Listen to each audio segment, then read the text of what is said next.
Well then, fellow adventurers, we'll try something new tonight. We'll be kicking things off with a little side adventure of BTS. BTS is an infamous chaos generator within the town of Landing, known for pretty much just messing things up and getting away with it. BTS is led by a fellow by the name of Sam Gage. And Sam is a local merchant who is very much an upstanding citizen. He runs several warehouses and helps with the movement of fine goods within the city of Landing and ensuring that the overall economy is sound. However, behind the scenes, Sam is actually a bit of a chaos generator himself, and he is the leader of BTS. There are several groups within BTS, and this is the story of one local one.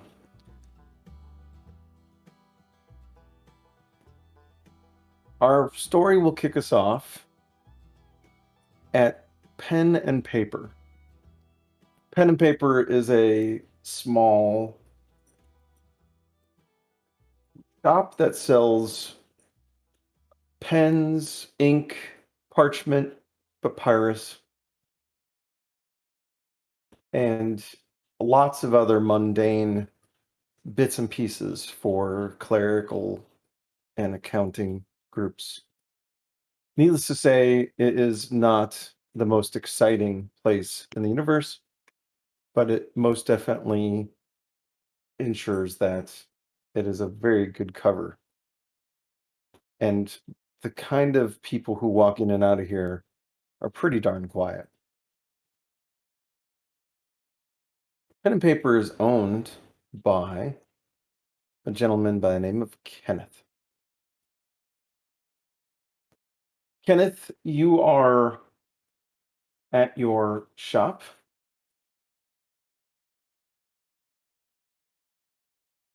The others are not quite here yet.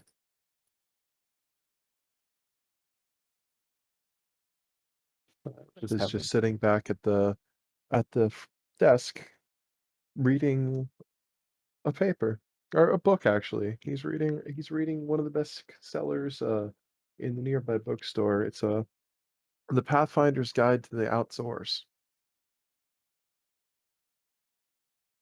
The front door will creak open and in will walk in Sam. Oh, hello, Kenneth. Greetings. Greetings, boss. How can I help you? Sam will wander up to Kenneth. Will lean forward on the table, looking about, picking up a piece of paper, staring at it. Oh, look, is this the new calligraphy that you guys were working on last week? Was that young little accountant that was wandering in here? Yes, yes, it is. Isn't that just exciting? Kenneth, Absolutely. I have a proposal. I was hearing some things, things were kind of getting around the local news, and Kenneth, what's the first rule of BTS? So we don't speak of it. Yes, yes. Unfortunately, I heard something. I heard people speaking of it, and I wasn't too happy about what I learned or heard. Do So you know I who's do you know who it was?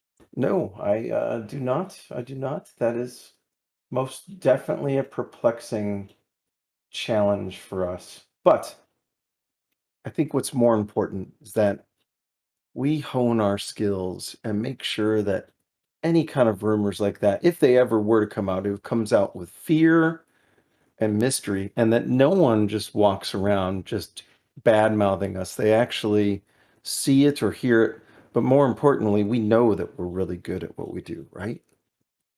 Of course. Do you want me to find somebody, a fall guy, to implicate in one of the bank heists to let them know that it was us that did it? But of course, not us. Gets a good Hmm. name out there. Hmm. That might be possible. Let's mull that one over, but I have another idea. I have actually a bit of a game I'd like to play, and I'd like for you to go ahead and help organize this. He No will problem, pull boss. pull over one of the pieces of parchment with the test calligraphy on it and grabs an ink and starts jotting down some notes. I'm gonna write down a little bit of a couple little items here, and if you don't mind, get me a bowl or something, and we're gonna cut these things up and put them in the bowl separately. After that, gather the group, and and I'd like for them to go ahead and test their metal a bit. Let's see who can do the best. Of course, Kenneth yourself is part of this, so I expect you to participate. And in fact, Yes, I of course. I am certain with your numerous years and the wisdom that you've gained over all those wonderful years that you're more than likely outwit the rest of these. And granted, I think a couple of them might be a little older than you in dog years, but we don't need to talk about that. I don't Well, even really know I've if been they're working dogs. for you for 25 years. I'm assuming I have the experience on them. Yeah, I'm certain. I'm just saying, like, I don't physically know how old one of them is. It's just ugly as hell. Anyway, don't let Ah, him say that. No, I said that. of course. Um, anyway, so he will start ripping up these little pieces of paper and kind of folding them, put them in the bowl. He says, "All right, don't look at any of that. You collect everyone, have everyone take one from the bowl. Right? Will do. The Here's the deal," and he writes it down. Here's the rules. I'll hand them to you. As you see there, the idea is that I want you to go to a bar somewhere here in Landing, somewhere normal. Whatever that really means. Normal these days. I really just don't understand. Have you seen that goth bar place that they have down there? It's just I walked past it once. I'm definitely not a fan. I One of my regular customers, Abernathy is his name. He complains about it all the time. oh, really? Well, it's just not my. It's this new generation. Either let's go to a normal generation.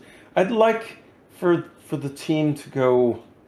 Hmm, how about this place? He pulls out a pamphlet with a local band that is attending one of the bars nearby. This bard. He's been flyers have been put around, and he's playing at this place called it the I can't say that. What is this? TT bar? What is that? I think it's the TT bar, yes. Yes. All right. Well, this bar. I want everyone to go there. Of course, pick a the piece of paper beforehand, and the goal here is each member should try to obtain the item on the paper. And if they obtain their item secretly, they not tell anyone what their item is. They don't know what each other is looking for, but they obtain the item on the paper.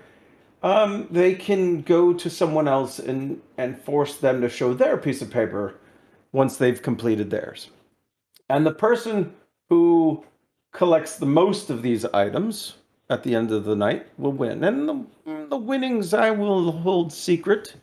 It is important that there is some desire to play. So, yes, there will be something of import, but it's the challenge. It is ensuring that we are ready and totally capable of everything that's out there. Now, I mind you, avoid the guards. Now, there are guards tonight. I'm sure I've seen them, and guards might happen, but whatever it is, obviously do not speak of BTS and So, of course. do not bring them to any of our places. And if any of the others were to speak of BTS, I would make sure that they would no longer be speaking. Yes, yes, I like that. That's great. Appreciate that. Ah, Kenneth, it's going to be a wonderful night. I did send word for the others to wander by here at some point, so you don't need to, rush around and do things. Obviously, you've got a little shop to run here, but close early and help along. I'll be heading out, and then I will return here at a little after midnight. So to see who, in fact, won. No fighting amongst yourselves. Well, I take that back. If you want to fight, go ahead and fight. But no blood on the carpet, okay? Right. Well, have a good night. We'll see you later. Good night as well. Best wishes to the missus. Oh, she died. I'm, oh, I didn't hear. I'm sorry. Yeah, it's okay. It's been a while. I just keep her propped up. Good night. Good night.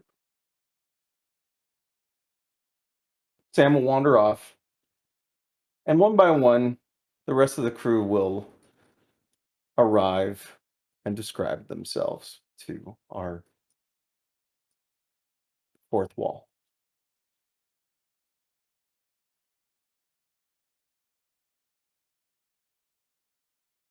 Starting with Lenora. Alrighty. Where's my...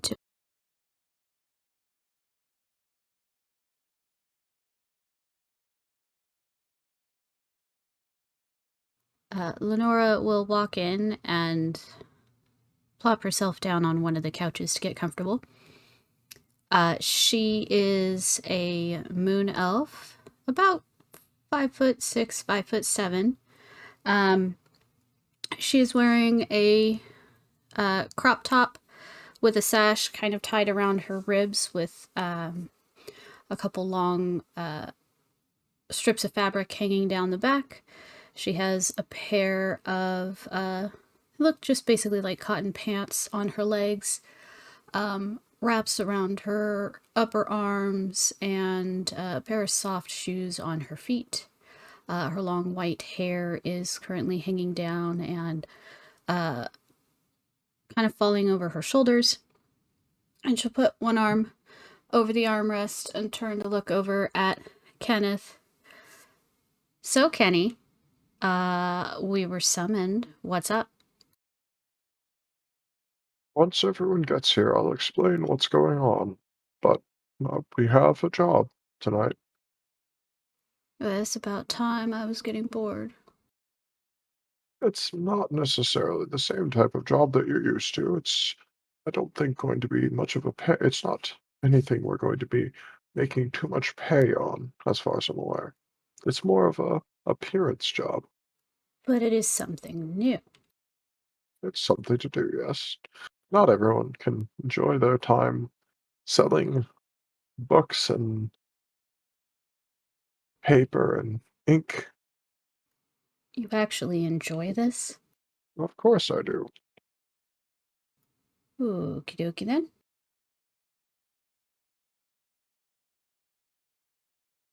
Well, I guess I'll just make myself comfortable and wait. I don't think it would hurt too much if you would like to come over here and draw one of these out of the ball. Okay. Does this have anything to do with our job tonight? It does. We're supposed to go down to the TT bar after this and acquire one of these items, whichever item that you draw. As well as, once you acquired it, whoever has the most of them, such as taking from others, wins a prize from the boss. Ooh. So it's like a scavenger hunt. Similarly, yes. Just remember, there's to be no talking about the group or the boss. She'll put her finger up to her lips a couple of times and then reach into the bowl to grab one, keeping her eyes locked on his. Give me a d6, please.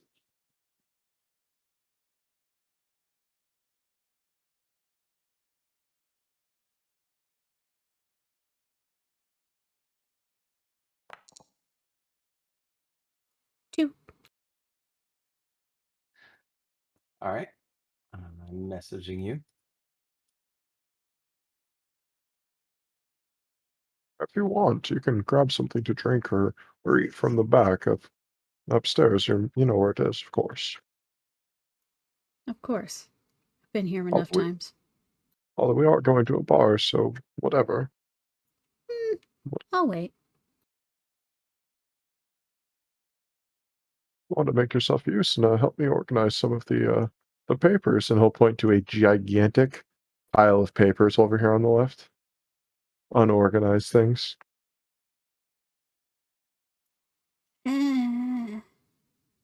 She'll glance down at her piece of paper,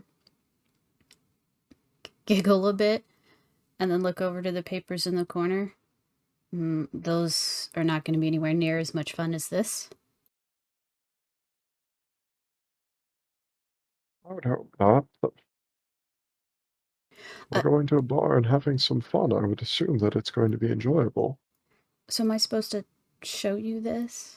I don't believe so. No. Perfect.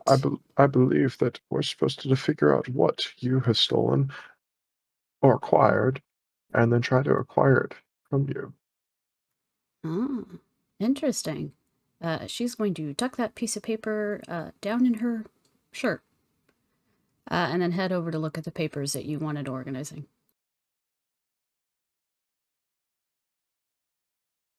Front door will swing open as someone enters. A 2-foot tall bundle of rags with little hands with little manicured claws just kind of walks in sneakily.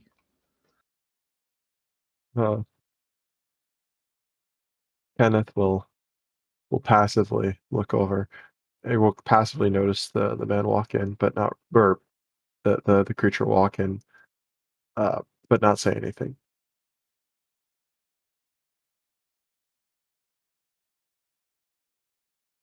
Creature just walks slowly up to the desk.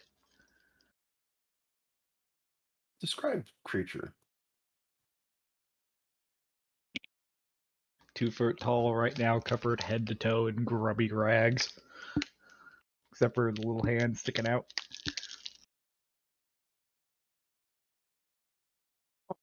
As he gets a lot closer, say, Snuks, it's good to see you. Hi. The boss called us here. I know. Why else would I be here? I mean, occasionally I thought you might enjoy a company of your friends, but here, he said to take one piece of paper from the bowl. Do not share it with anyone, and do not let Lenora see what it is, because we're going to be going to the TT bar and acquiring said item. Snuks will hop up onto the counter, lean over, sniff at the bowl a few times, then hesitantly reach in and grab one. Secretly peering at it while still standing on the counter. 1 second. I'm saving. Oh God, That may. All died. we all died. Oh, I can't even do my macro. Damn it, Snooks stole the server. So Snooks, we're going to go to the TT bar, and the goal is to acquire as many of the things that we all have of these paper here, but you only know which one is on yours. The others, of course, you won't know. So that's, I guess, part of this. And of course, as always, do not say anything about the group or the boss.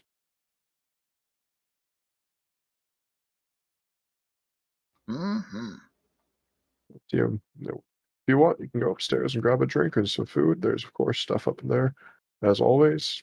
Or not, you can just hang out on one of the couches or whatever you like. Kenny, question. Yes. So once I get mine, in order to steal Mhm. from somebody else, do I just literally steal it, or do I have to figure out what they have, or how does that work? Well, the goal, I believe, is for you to figure out what they have and steal it. But he said we could fight, although I'd prefer if we didn't fight. I'm not very good at that, such a thing. Fun. Real quick, out of character, there is a tiny little piece of paper there in front of Kenneth.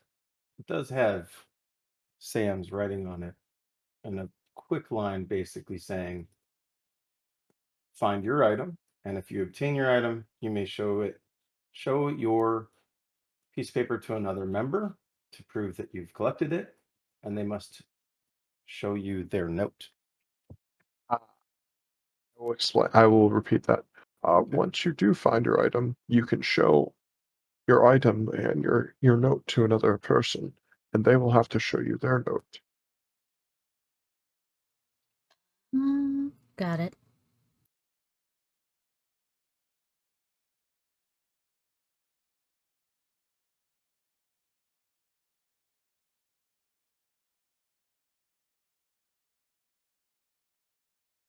What you doing there, Snuks?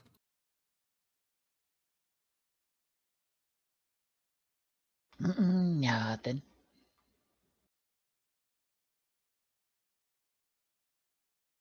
Kenny, my man. Hello, welcome.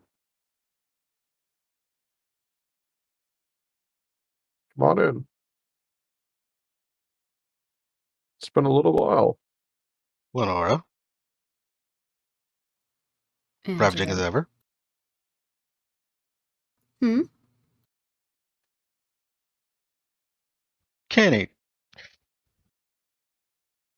Yes. you look younger every time I see you. Well, I mean, it has been almost a year. Maybe I'm starting to age backwards. I don't know, but it's good to see you. The boss called us in, of course. I'll give you a quick rundown. You have to pick one of these pieces of paper out of this bowl here, and what we have to do, we're going to the TT bar, and you have to acquire that item, but you don't want to show anyone else what it is until you've acquired it. Because after you've acquired it, everyone is trying to steal everyone else's items, and the one with the most at the end of the night gets a prize from the boss. He'll reach in, grab a paper.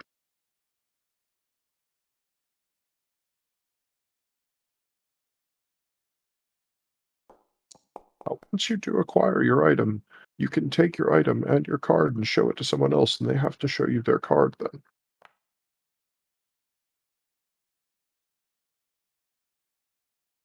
All right. Where's the little ankle biter at? I hear him scurrying around, Runner. Oh, he was just on the counter. I'm assuming he's probably somewhere in the front or just running around. If you do want to get any food or drink, it's upstairs as always. I even added a couple. I think uh, there's actually, I think, a fine wine up there currently. I didn't have before. Snuks, did you grow an inch? No, Oh, unfortunate. I grew 2. Are you sure about that? Mm-hmm. Well, I guess I'll take your word for it. I can show you the 2 I grew later. Nice try, Snuks.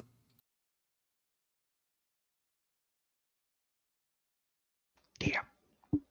Angelo reaches the note, quietly pockets it.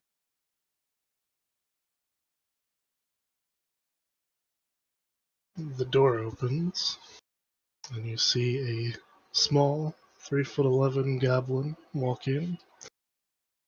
His hair is long and slicked back on his head, and he's wearing a fine white button-down shirt with impressive cufflinks, with a dark blue pinstriped vest, followed by dress pants that match his vest and a fine belt. And as he walks in, he will go, Kenny? K-Dog? Yeah, what you doing? Welcome back, Krub.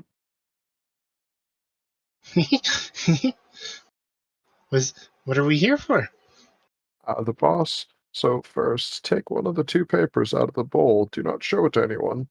Uh, the boss has a sort of game-like mission for us. I'll reach in, grab a number, or whatever. What's the mission? So basically, we're all going to be going down to the TT bar, and your job is to acquire the item on your paper. Up,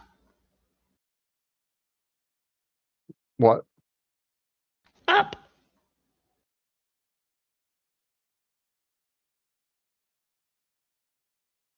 You're going to acquire the item on the paper, and once you do, you then can take the item and the piece of paper and show it to another person, one of us, and we will have to show you our piece of paper then, so you know what it is. And the goal is whoever has the most of those items, the majority of them at the end of the night, will win something from the boss.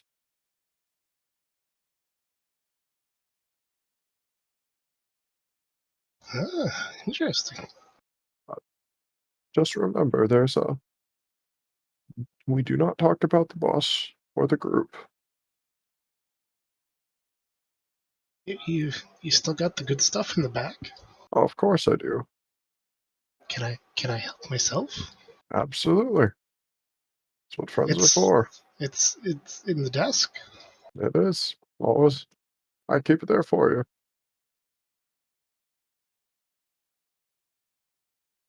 And Kenneth will reach in and take the last piece of paper himself.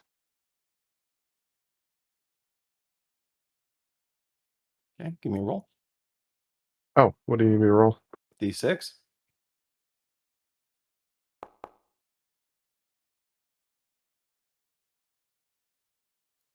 That was an interesting die. I can't see them, so I have no idea what it is. Whiskey told me it's like some sort of Tron thing. Kenneth will pocket the note.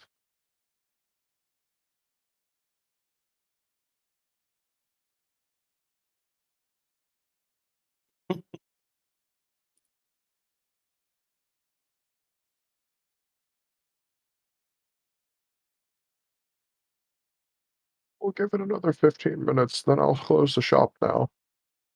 And then we can head down to the TT bar.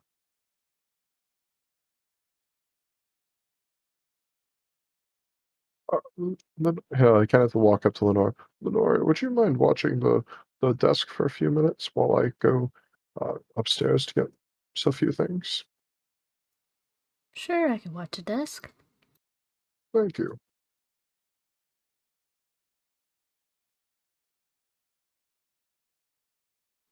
She will head over and promptly sit on the front desk.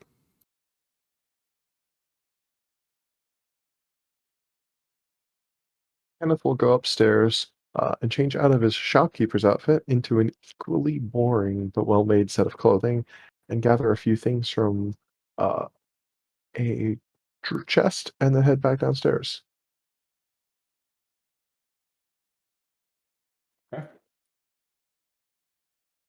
Going on back here? Am I interrupting anything? Don't need to. You want drink?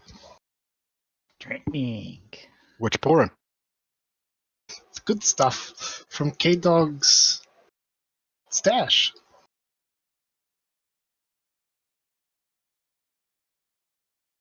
What's in here again? This is Kenneth's back office. It apparently has some of his personal effects and pretty little awards he's received from being an upstanding citizen in the town and things of that sort. There is a signed autograph from a certain assistant dean who loves coming to this place. Oh, he's a frequent flyer, huh? Yes, he's like his number one customer. He's got just the right goods. Exactly. With all the paperwork he does, I mean, he's going to need a lot of ink and paper. Exactly.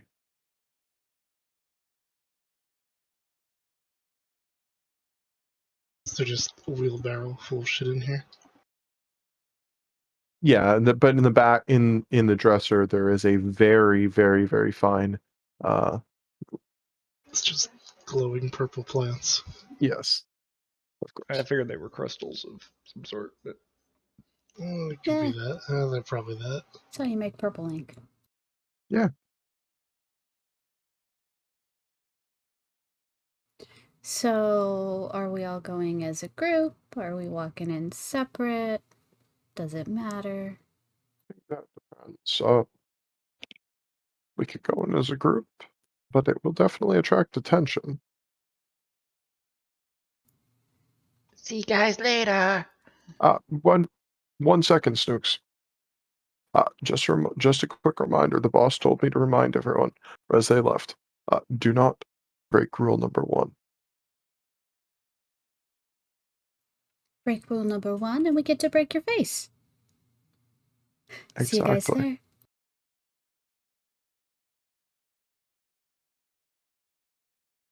Kenneth starts putting out candles and the lanterns.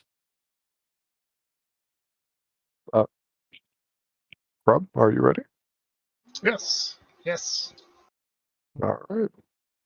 You will walk out of the door, close and lock the doors, and make his way fairly slowly as an old man tends to walk slower towards the TT bar.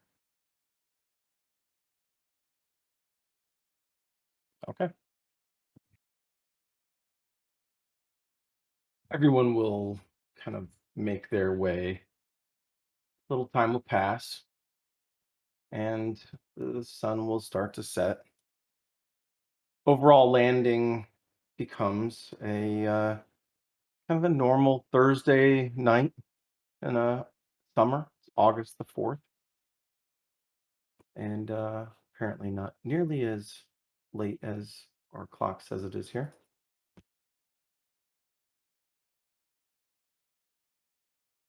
But everyone wander over. I will swap real quick to show a landing.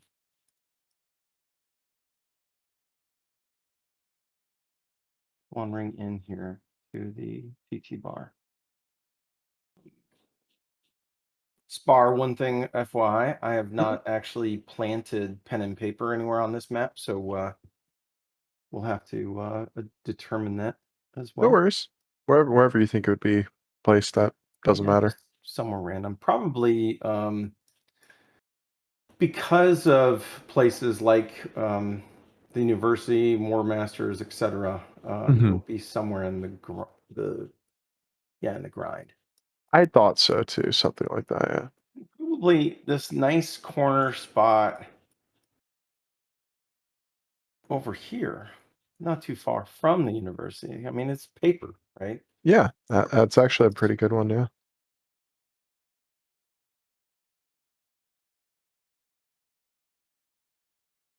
There we go. By the way, just to anyone who didn't get the reference for the name, this symbol on the sign is actually just the D&D symbol with P's. Well, of course it would be. What else would it be? Exactly. PNP.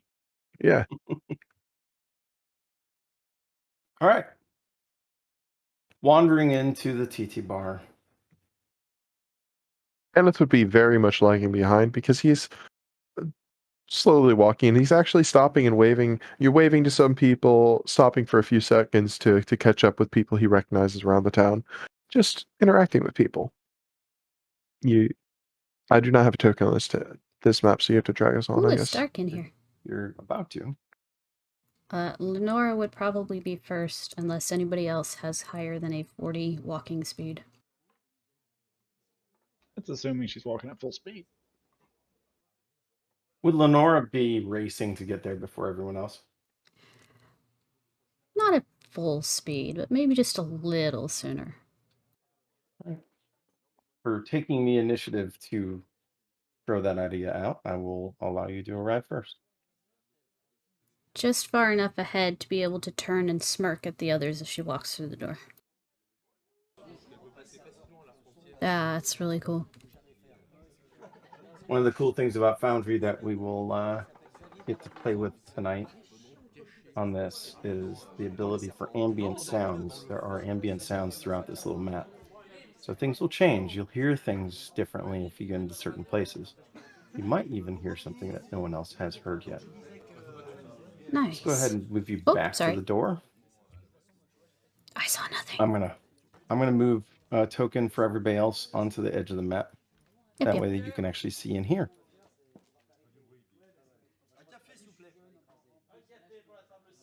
Aw, Spar, you're missing all the tavern chatter. Let's just say there might actually be, even by plan, some clues in the sounds, but just saying. I mean, he is an old man. He has a hard of hearing. Apparently, Mr. He's almost as old as you. All right. So, Lenora, you arrive at the TT bar. There should be some ambient sound, but I'm going to go ahead and do it for everyone anyways. Okay.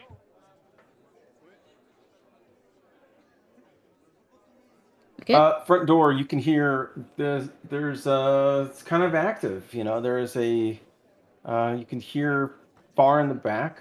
There may be a bard playing a lute of some sort as you're about to reach the door here.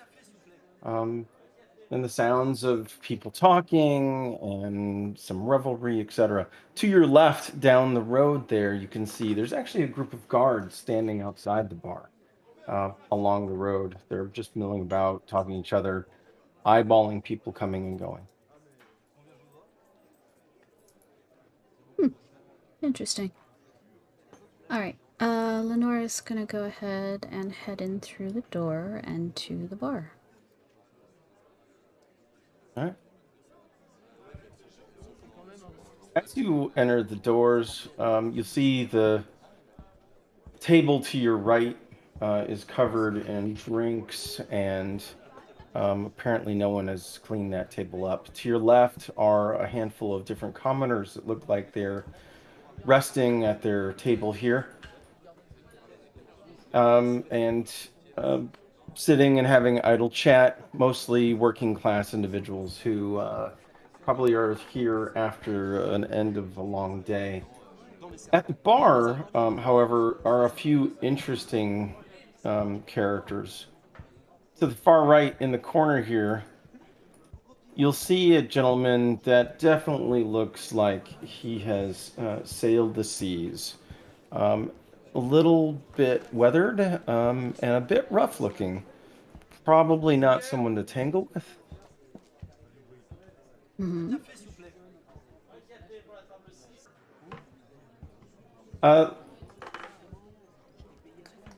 Down the middle of the bar is clearly some sort of magic user. A mage or an apprentice mage of some sort, possibly. They have their items kind of sitting up on the bar. They're looking closely and watching their things very closely. Slowly messing about, drinking a small glass of brandy. And down the bar at the other end here is another, I'd say commoner kind of looking, but he does seem to have shifty eyes. As you entered the door, he was one of the first to eyeball you. You felt like he scanned you head to toe. You don't know if he's trying to size you up You don't know if he might have been wanting to recognize you, as if he's looking for someone in particular, but he's definitely an inquisitive individual. Behind the bar, the bartender there is just working about with his staff, multiple bar wenches that are moving about throughout the place. And down this way, you can't quite see everything yet, but it does appear to be a group of people sitting about listening to the bar by the crackling fire. Did you talk about this individual there? It just kind of looks like a commoner. You know, someone just having a drink after work. Male or female? Female. Okay.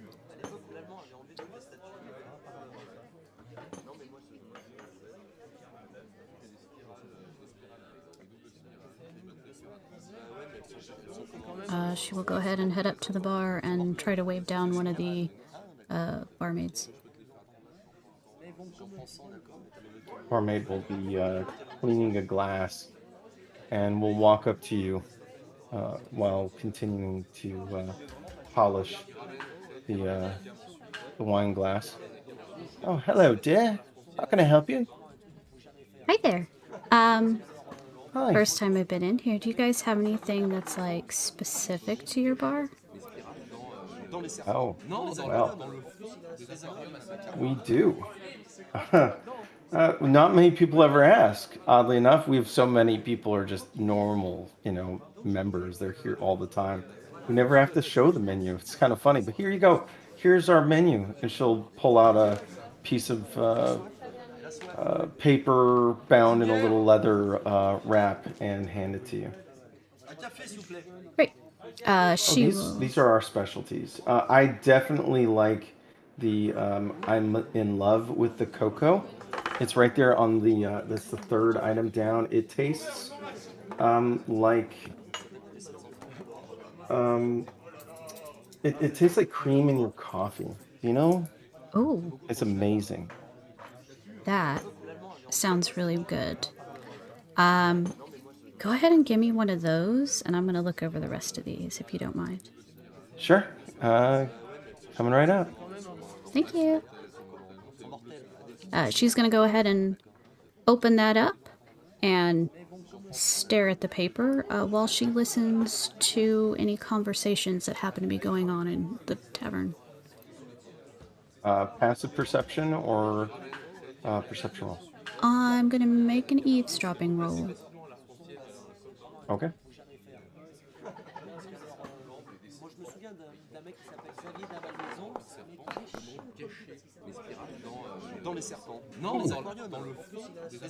Well done. Nice. I've used I my believe one for the that- night. There's your natural 20. Right. Eavesdropping. Anyone in particular?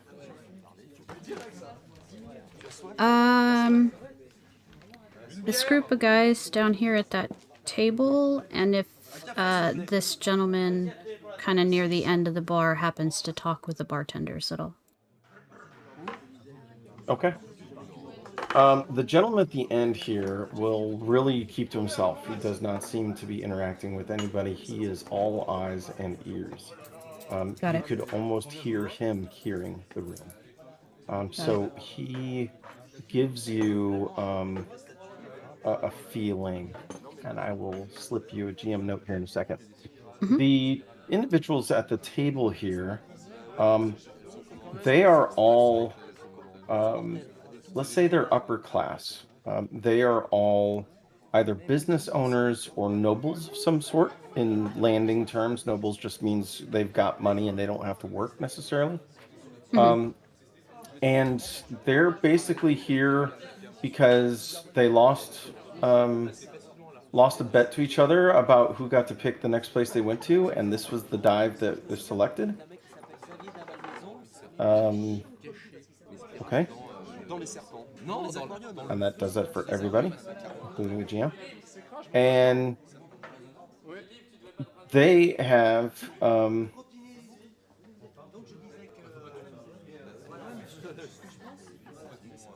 They are playing for high stakes,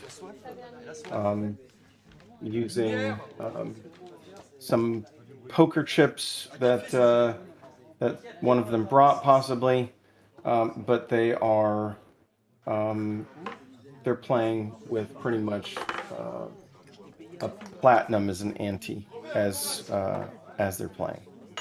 Ooh, alrighty. One of them apparently is not good. That he always seems to make a statement like, I really suck at this game. That's the lone guy sitting on one side. And the other two just keep chuckling and picking on him. Got it.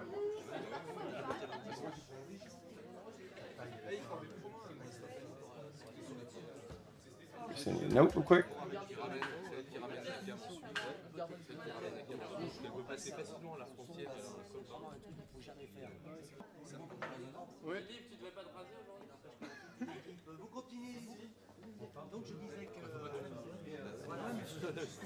All right. For Krub, Snuks, Kenneth, and Angelo, I would like to know who has to do. Let's do initiative rolls for you guys. Well, Kenneth would definitely be last. If that's what you're talking about. Speed of getting there. Yeah. So Kenneth would absolutely be last.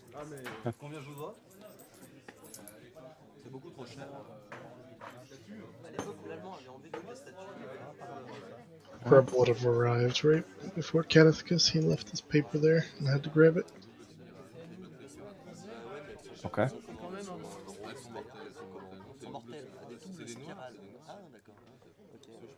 So, Angelo and Snuks, I need initiative rolls, please. I see one from Snuks. Anyone from Angelo? Damn. All right. Angelo's next to enter. Followed by Snuks, then Krub, then Kenneth. I'll give you guys kind of... I should say we're going to do these by kind of like turns. Not quite combat turns, but we will do our best. We may, in fact, kick off an encounter activity here just to put you guys in order.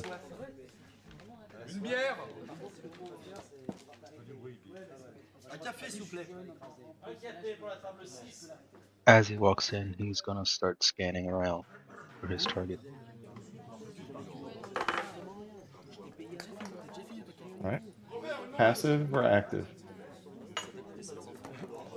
Perception. Active. All right. Give me a perception roll, please.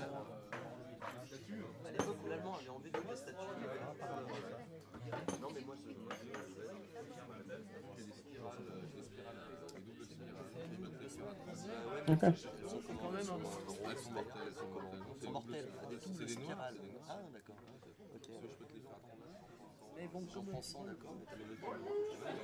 Probably nothing more descriptive of the individuals that you're seeing here.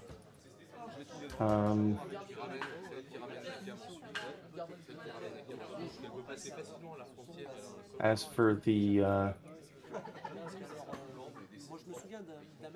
item from your sheet, I don't want to say much, so if any of those kind of questions, ask them specifically in chat. I am, in fact, drinking a little bit of Jameson and a little bit of Barrel Dovetail. So let the knight know that it is 9:47 Central. And by 10:47, I might not feel my face. Noted. Hopefully combat has started by then.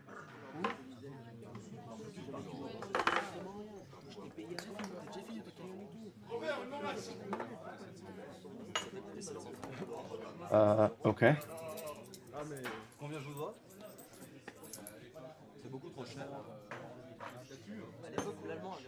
Alright.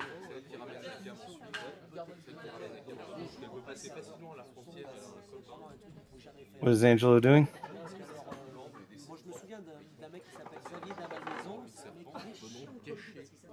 Ordering whatever's on tap.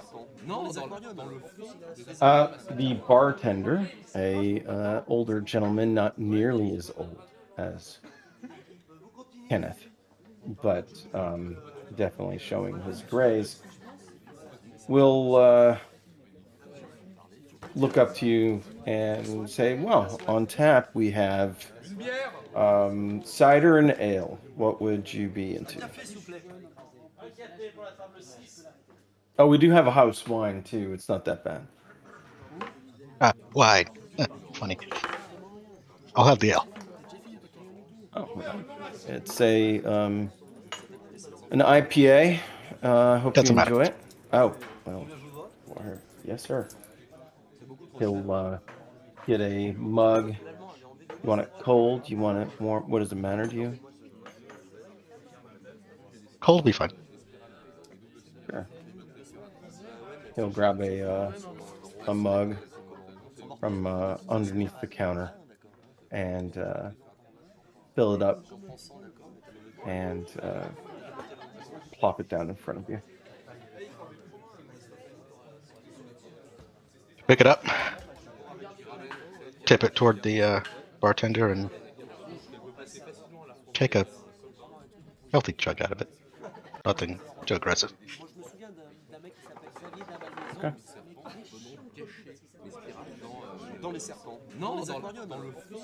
I'm going to assume you're paying for your drinks. He'll, yeah, well, how much? Oh, the ale. I mean, that's 8 copper. He'll toss him silver. Oh, well. Generous lad. Thank you, sir. I'll keep a tab open for you, eh? Much obliged. I'll pat the table in front of him with a smile and step back and tend to another patron.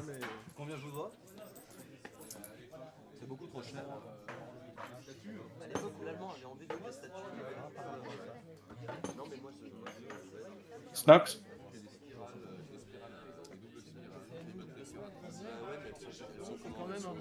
Snuks. Snuks.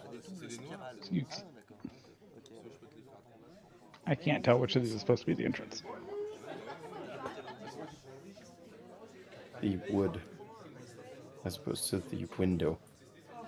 The window's more fun.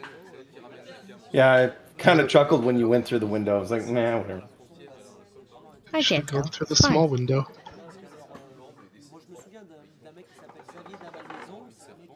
Snuks is gonna walk in and just casually glance around at everything. Not really focusing on one point. Observing the room.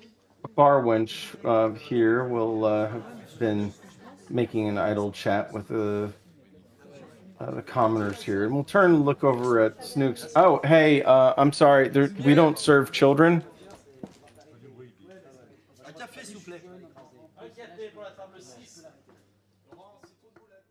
Looks at her yappy voice. Not child!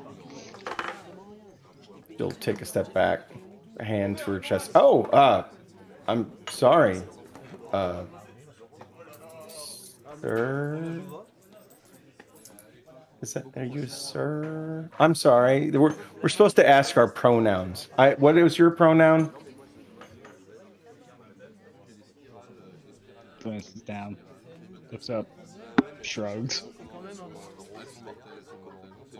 While the pile of cloth just kind of makes a vague shrug. Sir, fine.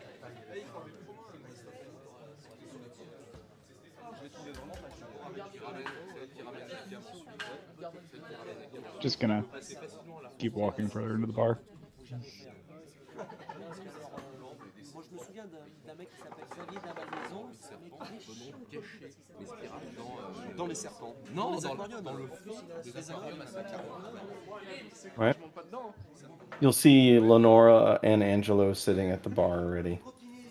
Lenora drinking some kind of fruity thing, and Angelo working on a pint.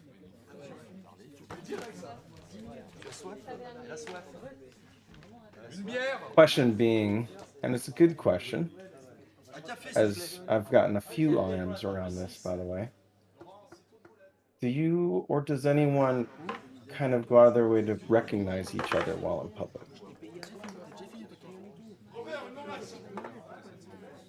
Snuks does not pay so attention far. to them whatsoever.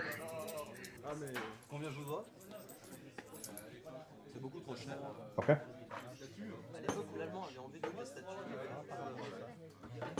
Snuks, as you get close to that gentleman there, the mage, he will seem very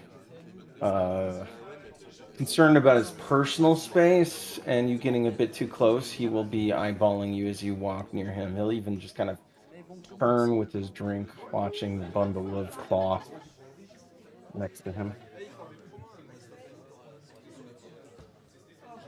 Like, Snuks doesn't even notice anything wrong, he just keeps moving by. Okay.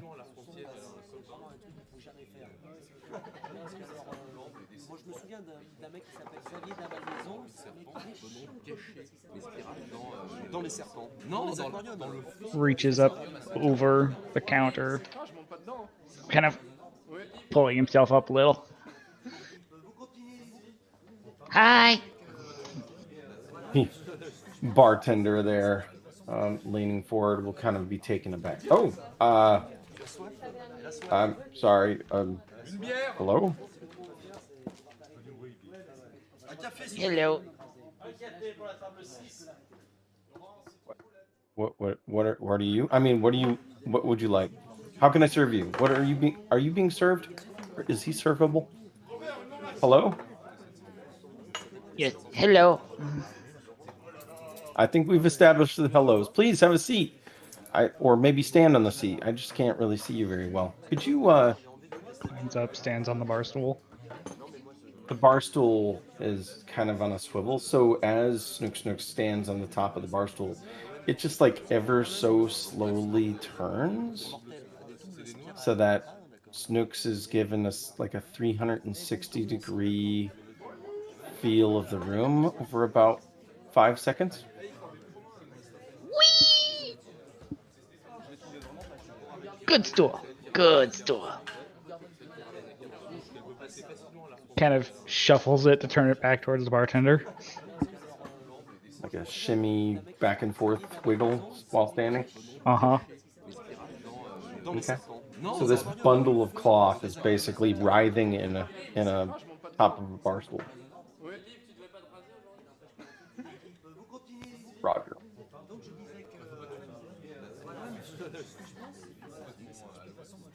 Look at the bartender. Ale?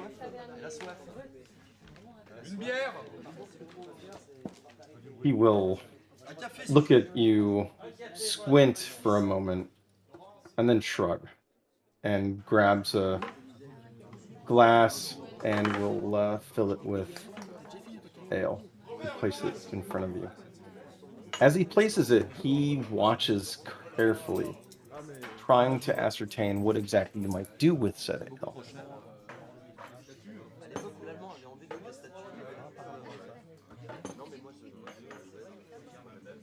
Snooks will kind of pick up the mug between two covered hands,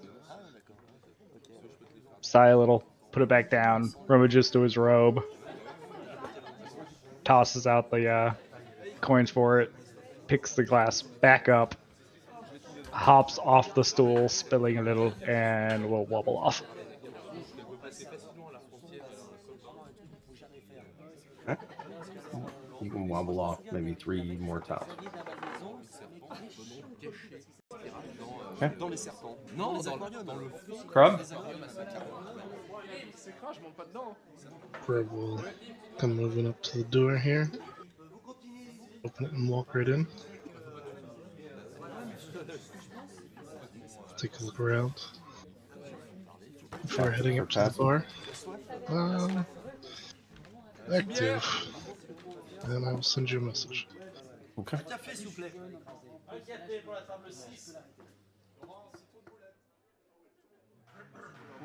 I feel cheated because I don't know French, by the way. Baguette. I swear I've heard the word baguette. Combien je vous dois? C'est des noirs. Ah, d'accord. Ok. Je peux te les faire. Mais bon, j'en prends 100, d'accord. Mais t'as le All right. Perception.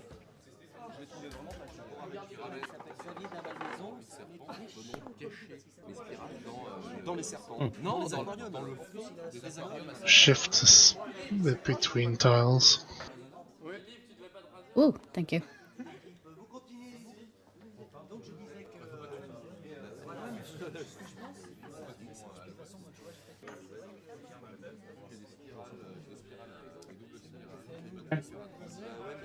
Message sent. Sont mortels. Des doubles spirales. Ah, d'accord. Ok. Je peux te les faire. Mais bon. Donc je disais que. 1 second. Sorry. Ah, bartender. L. Oh. You calling to the bartender to your left? Yes. All right. He will step in front of you. Yes. One of you. Yeah. What can I do for you? Ale, please. Ale. Thank you. A plea. Whoa. Hold on a tick. He will pull out like a little clipboard, a chalk clipboard, and he will make a little etch into it. And the top of the board says the things that surprised me today. And he'll just make a little mark on it and then put it down. Kind of narrow his eyes at him a little bit, but won't say anything. He will pull out a mug from below the bar and will fill it with ale and place it in front of Krub. He'll reach into his pants pocket and pull out a gold coin, put it on the counter, and slide it over to him.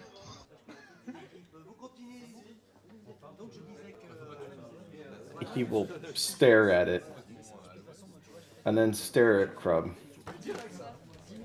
His right hand, never having put the chalkboard down, will lift it up slowly and make another little etch, and then push it down while very slowly taking the gold coin. He will lean forward and kind of look about and whisper, I'm not sure what to do now. Like, what is this for? Krub will lean forward and it's pay for drink and you get change. Oh! He will walk back and obtain change and then bring it back to Krub and provide him a pile of silver and copper. He will leave a couple copper on the table. 9 silver and 2 copper for the change. Yeah. It's not really a pile. Well, still, comparably, anticipating just a couple copper, it was a bit much. He'll leave a copper tip. Or not a copper tip, a silver tip. Okay. Take the rest. How much was it? Krub didn't have change on. He didn't think of that when he added his inventory.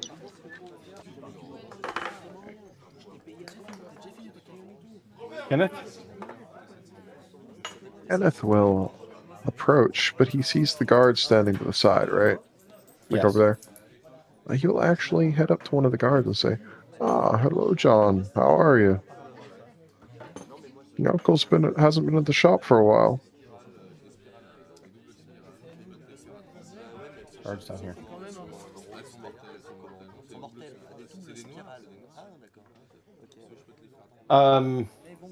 Give me a. Let's give a streetwise roll to see if one of these is in fact somebody you know. Okay. If he didn't know anyone, he wouldn't go up, but Sure. apparently not. No, none of these are in fact an opportunity for you to engage them. Okay. Then he'll just he'll as he walks in, he'll smile and wave at them like, old men do. And step into the bar. The guards will have just eyeballed you. One of them will look at you flamboyantly and just kind of wave slightly.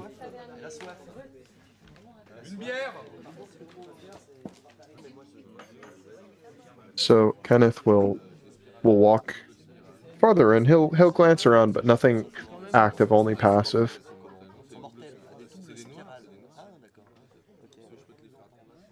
Before heading up to the counter here.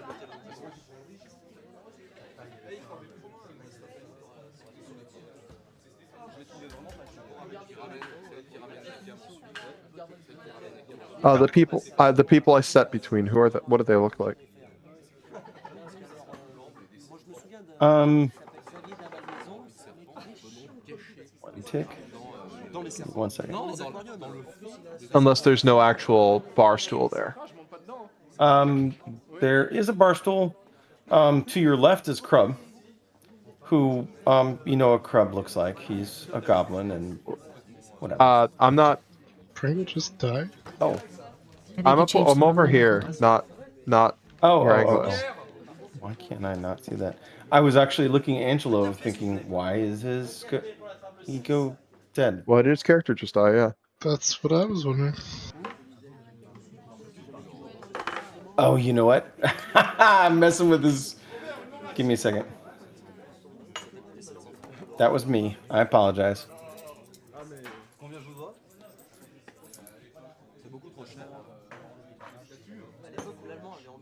Alright, you're back to normal.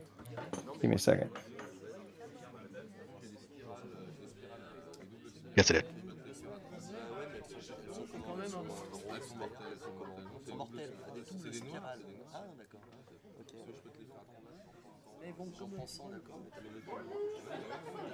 Okay. Sorry, Spar. Go ahead again. I was asking, is there an actual bar stool where I'm going to, like between these two people, or no? Yes, this person will be sitting off this one. Okay. So Kenneth will approach the bar. The gentleman to your right, who looks very rough, will kind of like look in your general direction and kind of sneer. A little bit of his lip lifting. You almost see his teeth being bared slightly. Just doesn't seem to like you or humans or who knows what. And will just eyeball you, looking to the left slightly. And then we'll just continue to kind of like sip his mug looking forward. The individual to your left looks like a very tired farmer.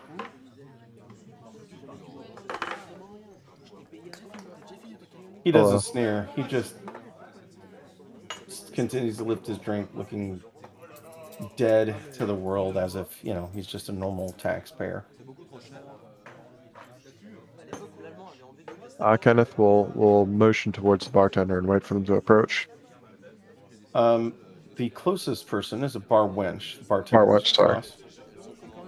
She will step forward to you. Oh, hello, my dear. How can I help you? Yes, I was wondering if I could have a glass of wine and, of course, something. I'll buy another drink for this gentleman to my left. He looks like he could use it. He'll look to you and lift his half-empty mug. Ah, that's a good turn of events for me. I never expected a free drink from anyone. I'm not that good looking, and before you even think about it, I don't swing that way, sir. But if you're not, I really appreciate it. If you do, fuck right off. I'm just, you look like you could use it. Lenora's gonna start giggling. Right? See? You just can't know with these places, you know. I came in here one time. I almost got picked up by somebody. I'm not talking like picked up like that. Like, literally, like, picked me up. He was one of those Goliaths, you know, and he just came in and just picked me up like a toy. Moved me over to another bench. Apparently, he needed the whole damn thing. But I am just a nice person, you know. I come in here, I pay for my drink. I've got a rough life, you know. I work in the sewers. I hope you don't smell me. But it's a hard job, you know, picking up everyone else's shite. Literally. Yes, absolutely. And they're so nice here that I can use the bucket outside to wash up before I enter. But cheerio, thanks for the drink. Of course, of course. The bar wench will set down your wine. Kenneth will count out in copper 10 copper each for each drink and enter it. Okay. She'll look. So a total of 20 copper. Okay. Not 2 silver, but 20 copper, right? Yes. And he does the old man slow counting. Right. Okay. She thankfully takes it as you get to the end, sliding it through a bit of the wet spots on the bar, and will take it while smiling and then stepping away.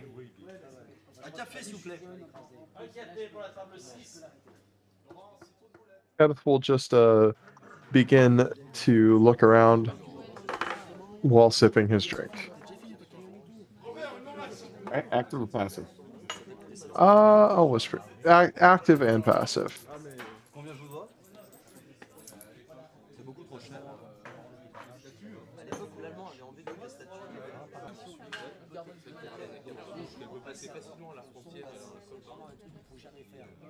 Okay. You tell me what I need to roll. Give me a perception.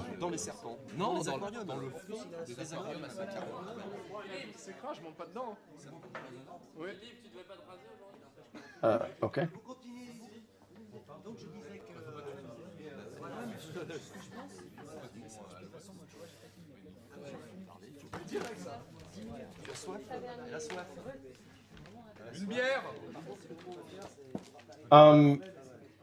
I will.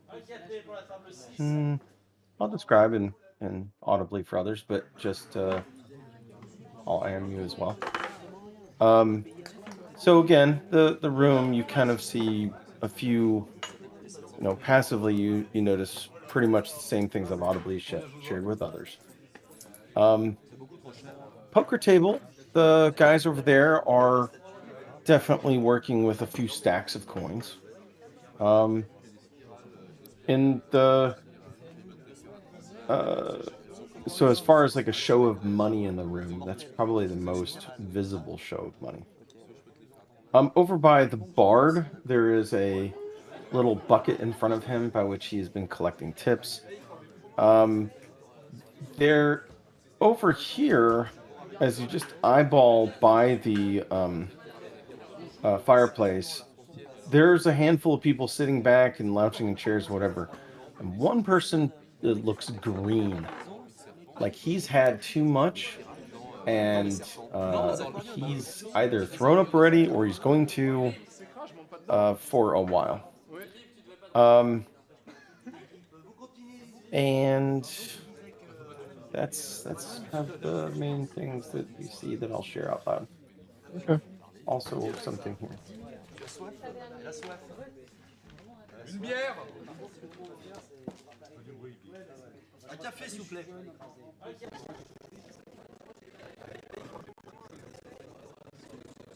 Okay. I am going to, and I've been trying to set this up, so if I'm doing this wrong, I apologize to everybody in advance, but I'm going to use the encounter system in this to track people's movements and initiative. This is actually now going to be based on normal initiative rolls, and it was already apparently rolled for everyone. So once I kick this off, I think it's going to show like combat starts, but this isn't really combat. I'm just using it for turns, if you will. Okay.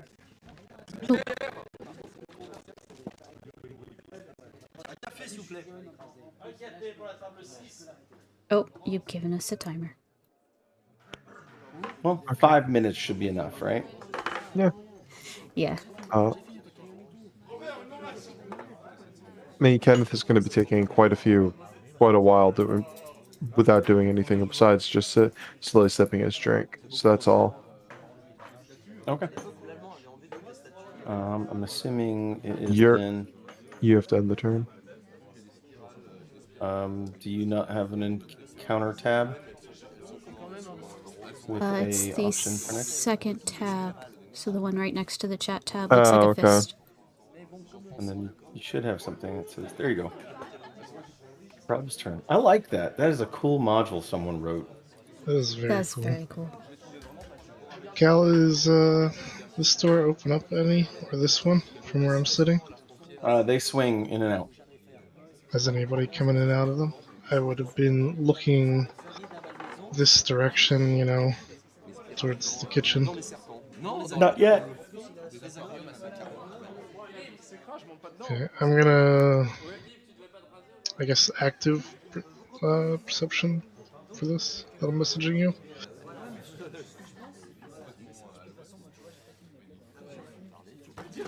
Okay.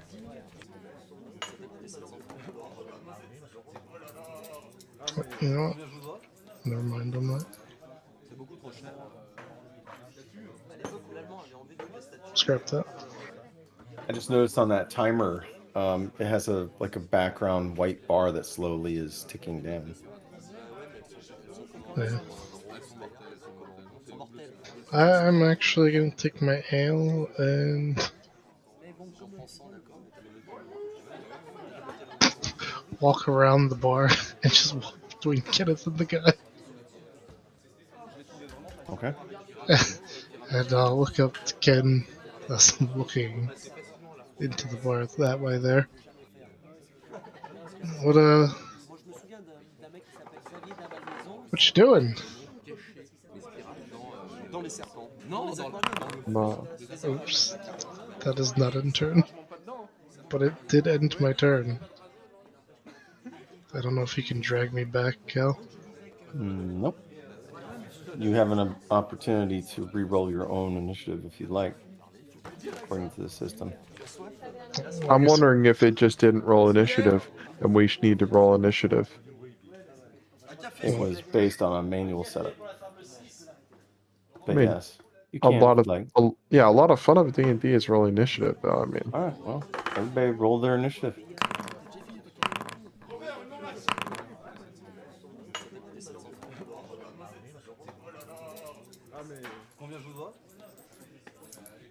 We'll figure this system out at some point. I stole your turn. Angelo, you want to roll initiative? Second tab. Die. Lenora's gonna go ahead and slide that menu back across the bar toward the barmaid, as well as pay for the drink she was given. This magic user gentleman next to me, you said he had some... Does he have his stuff out on the bar, or is he holding something? He has most of his personal items on him. He has a small little book in front of him with some notes, like an ink pen, and that. He's got a staff with some kind of crystal on the tip of it, kind of propped up against the bar and next to him. But otherwise, he's very astute. He has a glass of wine in front of him, and it does not look like it's been touched. Okay, and you said he has like a little notebook or something on the counter in front of her? Yes. Okay, she's gonna kind of just like obviously look around at the people that are sitting at the bar and then notice the book. Sorry, I'm sure you probably want to be left alone, but I'm just curious. Are you like reading or are you a writer?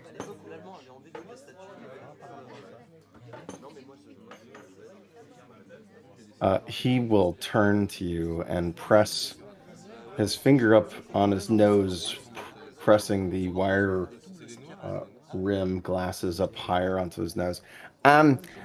I am working on my papers for the academy and making sure that I am, in fact, doing everything required of me so that I can pass my exams. I am a third-year student, and this is by far my third and most difficult year of redoing the first year. You go to the Magic University? Oh yes, I attend Inagana University, and it is by far the most illustrious university for magic users in all of Landing. I believe it's the only one as well, but that is a small fact. Wow. Third year, you must be super smart. He will kind of like get a little glowy a little bit and like, oh well, shucks, I'm not that smart, but yeah, I'm pretty smart. I wouldn't even be able to make it past a first year. I don't know a thing about magic.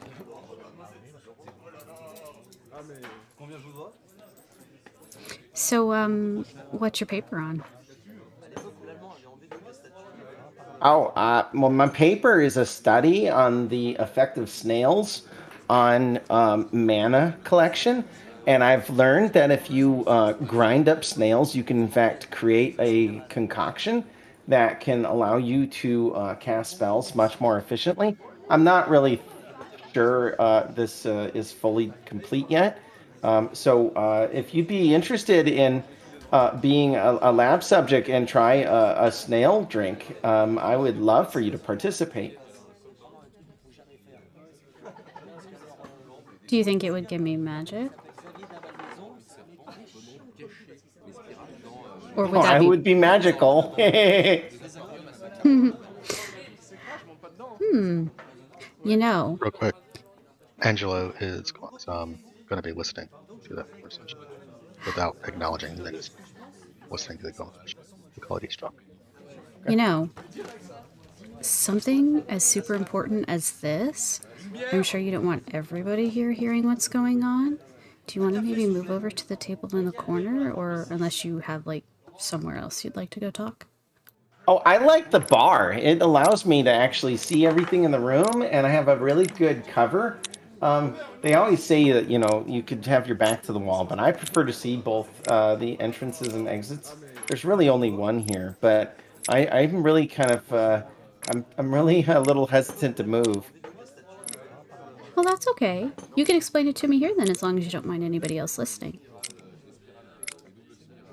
Okay.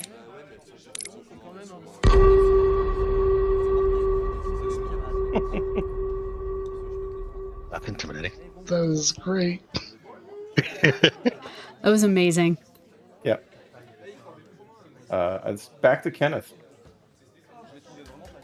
Let me skip that turn because I'm not doing anything for a little bit. Okay. Angelo, having listened into this amazing snail conversation. Talk about yourself for a second. I'm getting a drink. Give me a moment. Snailed it. Dang, I was about to ask. And my timer's running. Get back here.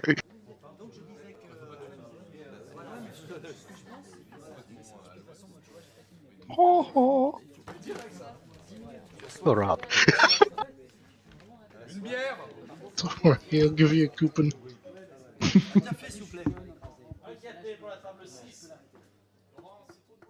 can always tell him he owes you like a minute after the end turn thing shows up. The only thing is, I don't have an option to pause that. I had to physically hit end turn, so I don't know if it automatically goes on its own.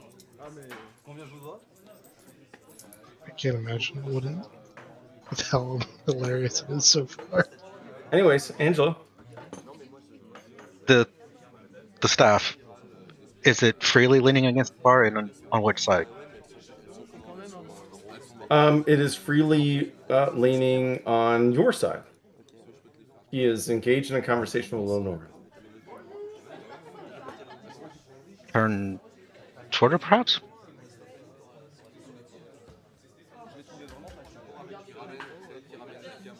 Turn what?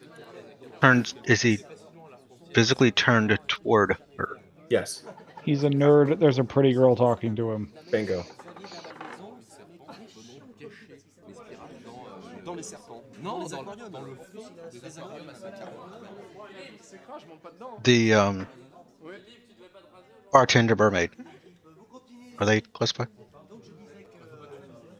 They're physically behind where they are?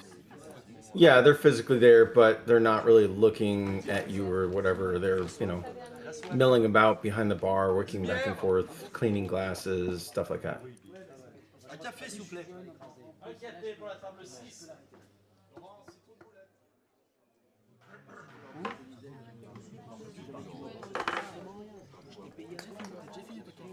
Are you wanting to do something bold? Combien je vous dois? C'est beaucoup trop cher. Eventually. L'allemand avait enlevé toutes les statues. Non, mais moi, You're not wanting to do anything bold right now while he's not looking?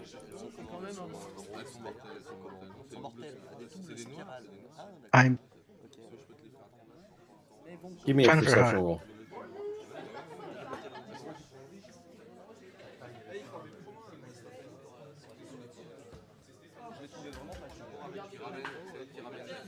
Okay, well, I'm trying to figure out how to roll stealth. what do you mean roll stealth? It's right there. Never mind. I mean, I'm dumb. you're not going to hide from anybody being right here. Or no, not stealth. I mean, sleight of hand. Sleight of hand. Sleight of hand doing what? Describe it and then roll. Oh, he's totally grabbing that stuff. Grabbing the staff, the whole staff, pick it up, swing it around, go like a pool cue in a bar somewhere kind of thing. He's gonna grab. Well, this might be complex, but he wants to.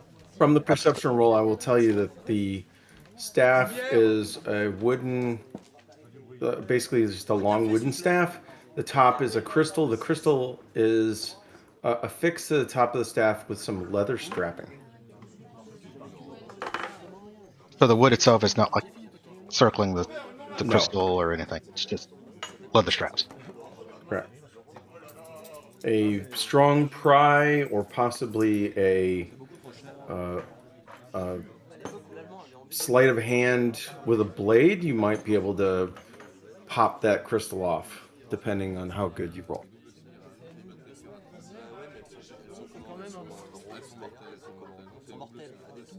I will, if that's what you want to do, let me know before I. Oh, you already did it. Okay, well, I was going to tell you the DC 15, you made it. So, in a swift little move, you pop the crystal off the top of the staff and pocket it.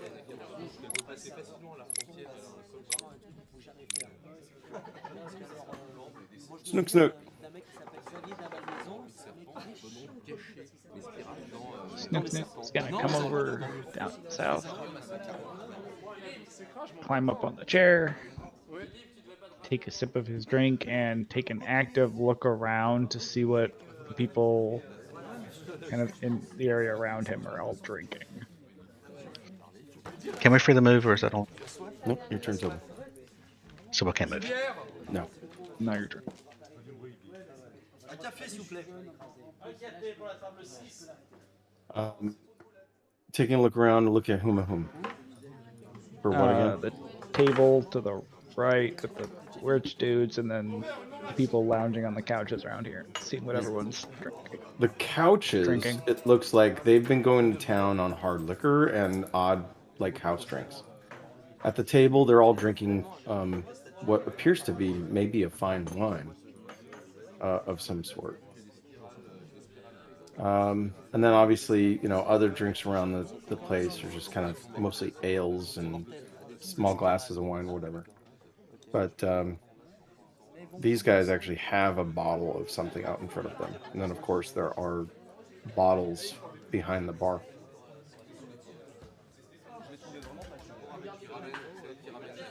Okay.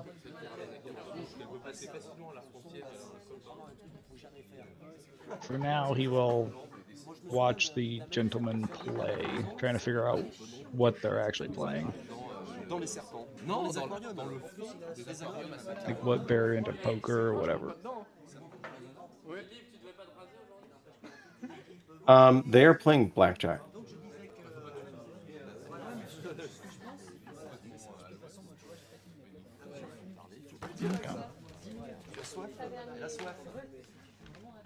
He'll just watch curiously for now, then.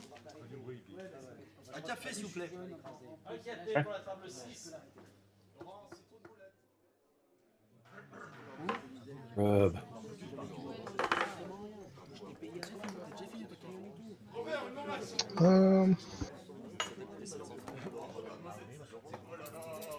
I strike a conversation here. Ken, are you ignoring me? Ken is not ignoring you.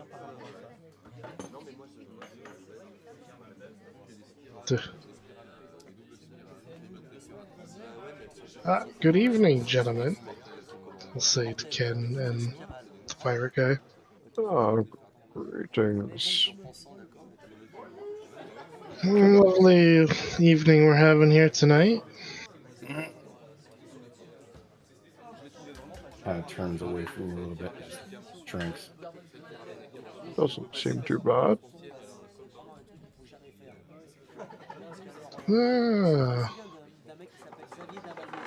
It's a lovely bar. I haven't been here before. What about you? Ken will talk to the other guy. Oh, the guy in the corner is ignoring you guys as much as possible.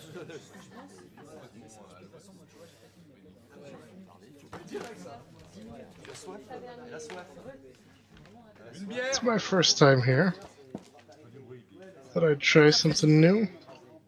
I hear the goth bar, or sorry, the goth bar is where I usually hang out. I think I'm a little bit too aged for that. Oh, nonsense. You'd fit right in. Oh, the hipsters there would love that. You're vintage. You're retro. I'm old. You're only as old as you think you are.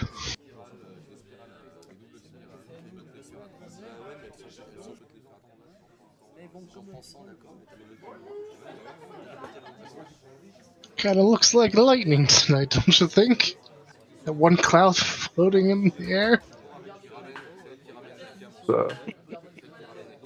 Definitely looks like a good storm. So,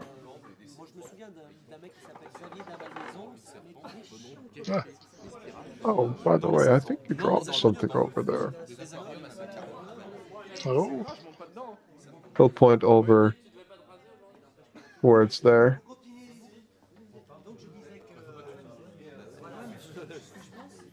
You know what? You're right. Krub will make his way over there. Or Krub will just stand on the bar.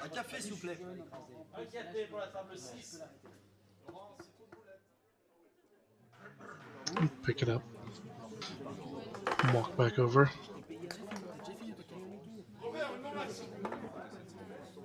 Oh, that was quite important. Puts it in his pocket. Let me buy you a drink. Thank you. Although it might take me a while to finish mine. I don't drink as fast as I used to. Oh, then we'll do a shot of something. What say you, sir? I'll look to the guy next to us. Would you join me and this gentleman for a shot?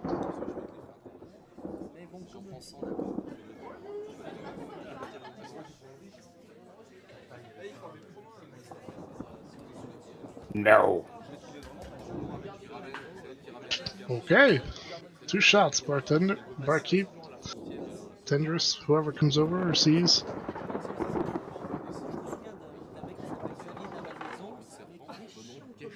that'll be it for me. Dans les serpents. Non, After buying the shot for Kenny. Okay.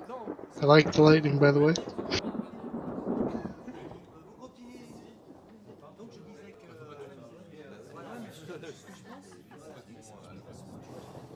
Hearing the thunder outside, Lenora will turn and look toward the window, and then scoot her stool a little closer to the mage over here. Did I see what Angelo just did?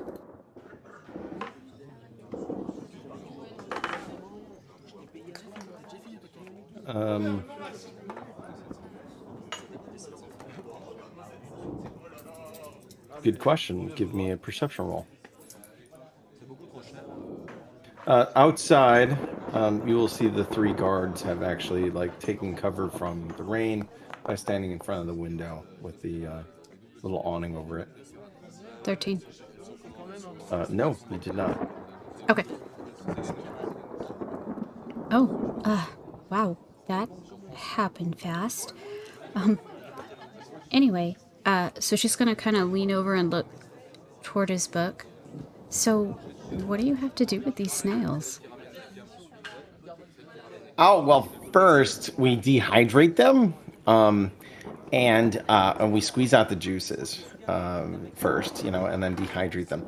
Then we grind up the snails into a powder, and then we rehydrate that powder, right? And then we add it to vials.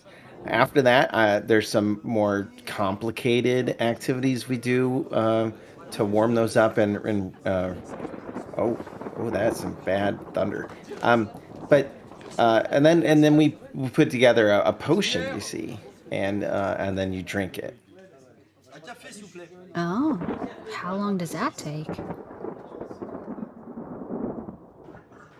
I don't really know. We never really paid attention to how long. That's a good point. He'll turn to his book and start making notes. Must record the timing of the snail powder mix activity. Oh, you're very helpful. Oh, stop. I'm not that smart. Anyway. So, you're looking for a test subject? Well, all the time. The last ones always come and go, mostly voluntarily.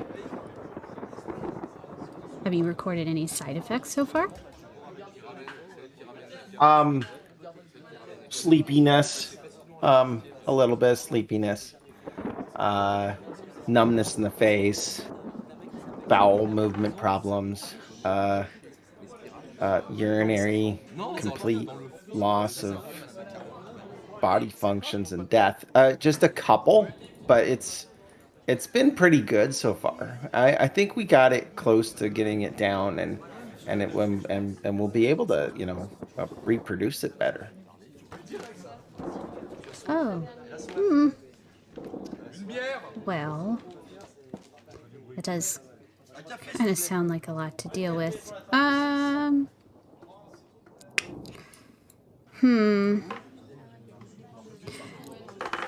Okay, so there's that you're working on. What kind of magic do you study in general? I mean, is it just potions, or?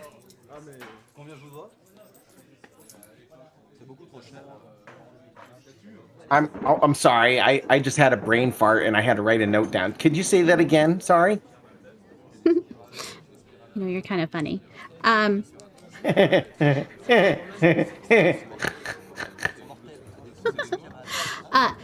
So I was just asking what kind of magic you study in general. Do you have a specialty? I love illusion. Well, one of the side things about the snails, when you dehydrate them, they're kind of like shrooms, and so you get a real trippy experience. You don't happen to have any of the dehydrated snails on you right now, do you? Oh yeah, I always carry them. Not in the potion form, I mean.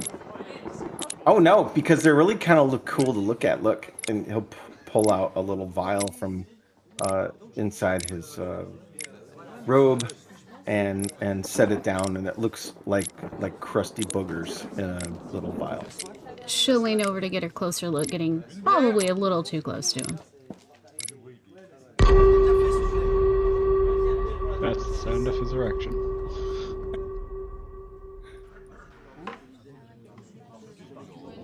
Kenneth.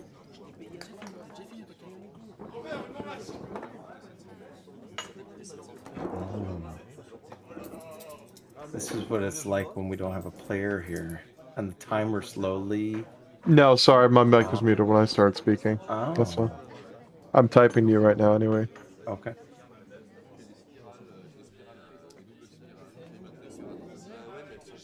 I'm staring at his Discord icon saying he's typing at me.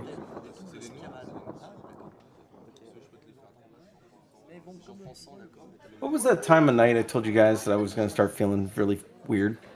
Now. 2 minutes from now. Oh, yeah. There. You got 2 minutes, Cal. Take your time. Okay. Have another drink. Ooh, gotta warm up. Oh, wow, nothing. Great. So Kenneth is still eyeballing the room, and I sent you a message. Ah.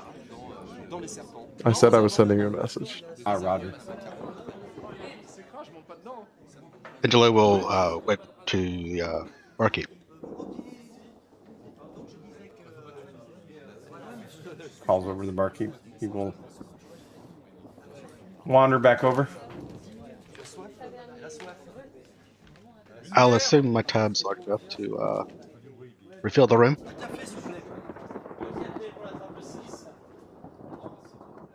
I'm sorry. What did you say? My tab, right? The open tab still? Yes. Yeah.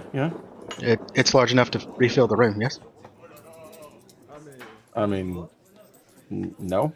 If No? you want to fill your tab, you could do that. But there's quite a few drinks in this room, and especially that table over there. I'll point to where the gentlemen are playing cards. That is a marketably higher or expensive bottle of wine they have there. All right. What would it take to refill the room above my current tab? That bottle, I only have one other one here. It's on the back wall here, and that was a full platinum for that bottle. I see. All right then. How about drinks for the bar? He'll look down the bar and I figure probably 5 platinum would cover everyone. I see. Well, I'm sorry, 5 silver, not 5. oh well. With that, he'll slide him the silver and tell him to refill the bar. And with that, he's going to leg it up. He just heads out. Yep. All right. The bartender will start pouring glasses for people. And he will explain, oh, this gentleman just bought your drink. To which this guy over here, the first one,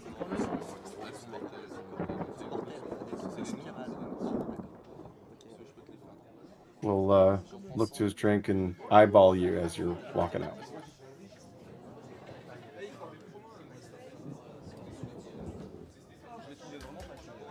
Which you heading out the only entrance technically? Well, it's not pouring cold to the roof. Well, okay, but you're also not moving, so I'm wondering, what are you doing? Sorry. That is a glass window, so you're walking right to the guards. Roger. No, watch out. Okay. Angelo walks out into the rain, leaving the room as the bartender begins to refill people's glasses. The second glass of wine is placed in front of the nerdy little mage guy, and he's like, oh, wow, look, it's my lucky night. I got a second drink. Ma'am, would you like a glass of wine? He'll say, winking towards Lenora. You are far too sweet. Thank you.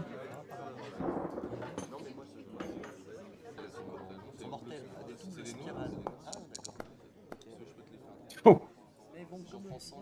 As he grabs the glass of wine, he will nudge his staff, which falls to the ground. And he'll say, oh my. And he'll stand up and go to retrieve his staff.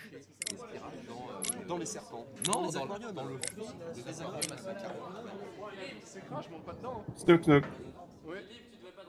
Thought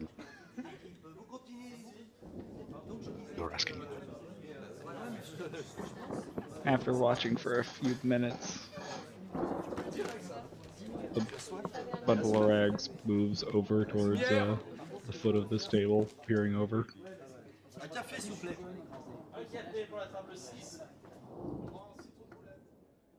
Hi. All three of them will stop, turn, flatten their cards down on the table, and look over at the bundle of cloth. Oh, yes. Are you... Can we help you? We're not giving money out to the poor. Don't want money. Oh, well, good. They will turn and ignore you, going back to their cards. Snook just stands there for a while watching. Okay. Snook is going to be like, nose is touching the table rim.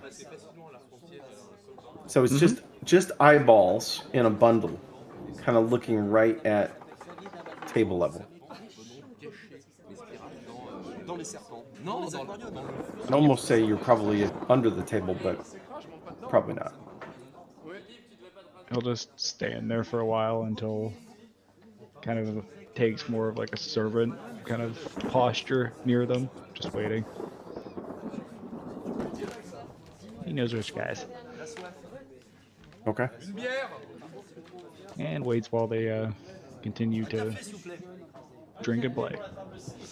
Okay.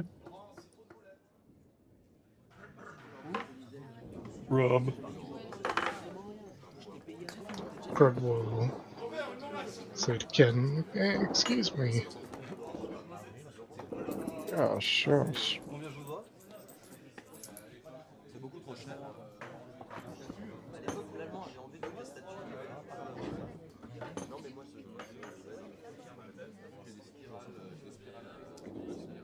As Krub is walking past the mage, and the mage is like picking up his staff, he says, something just doesn't seem right.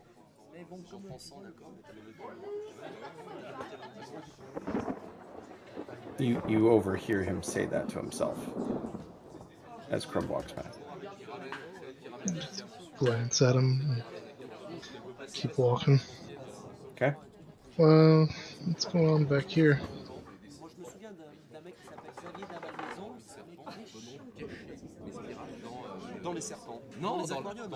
Do I see?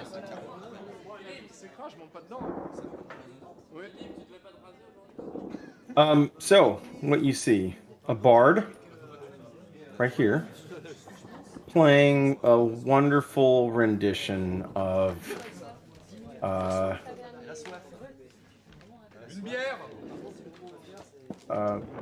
don't know. Smoke on the water. Smoke on the Water. Sounds great.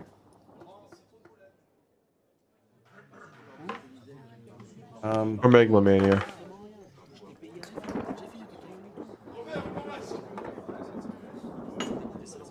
Actually, no.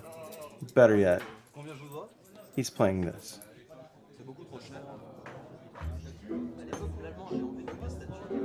I mean, he's a high-level bard. He better be playing Wonderwall. He has Okay. like little bells on his hips that he shakes while he's playing a few different instruments. Who is here? 3 students, and the one in the center is not feeling good. In fact, if you want to just roll your mouse over him. That's a him. I don't hear anything. Oh, you don't? No. Probably have to be All I closer hear then. is dancing of the sugar plums.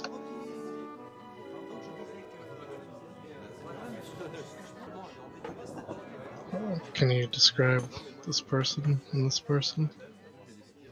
2 ends. Okay.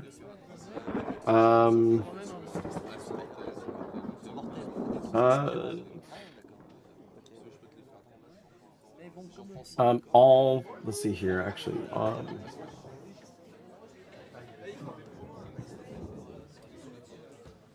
All 3 female. The 2 closest together here in the center. Both of them look like female versions of the nerd at the bar. The one over here, just kind of give her some distance. She looks like she is kind of fawning over the bard. You said this one's looking really drunk. What about this one? Semi-drunk, but she's also eyeballing the bard. I will move over and whisper something to her, and I'll send it to you in a message. And I can't let go thing.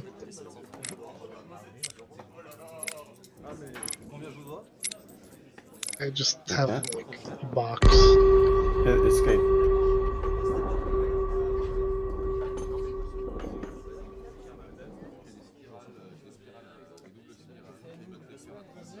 Automatically changes turn after a second. Okay. Yeah. I clicked it. Oh, okay. So Lenora's gonna try to lean over to see what he's doing because he's picking his staff up now. Yes. Oh, uh-oh. Oh, is that thing like fragile? Oh, kind of, I don't really have to use it all that much, It's just for the purposes of a few spells, they're pretty simple spells, But from a focus perspective, you have to use sometimes a wand or staff to make sure that you're doing it properly, Mm-hmm. and it's very complicated. Wow, I really don't think I could ever pull that kind of stuff off. But don't get me wrong, I think it's really nice. So we were talking about these snails. Is it just the snail powder that has the side effects, or is it just when you mix it into the potion? Oh, well, I mean, just when you have it in the potion, it really does all the side effects. But when you take one of these snails, especially the dry ones, I mean, that's when you kind of get a little bit of a high. Would you want to try a snail with me? I kind of do, but this may not be the place to do it. That guy down at the end of the bar has kind of been eyeballing everyone. He's making me a little nervous. Well, there's a bathroom around the corner here, and we could slip in there and have a snail. I mean, that sounds kind of adventurous. Come on. She's gonna lead him over to the bathroom. He, in a very awkward way, like tries to gather his things and gather his staff, grab the little book, put the book away, kind of like looks at his drinks, looks at you, turns back, grabs his thing, looks at you, downs the glass of wine, and follows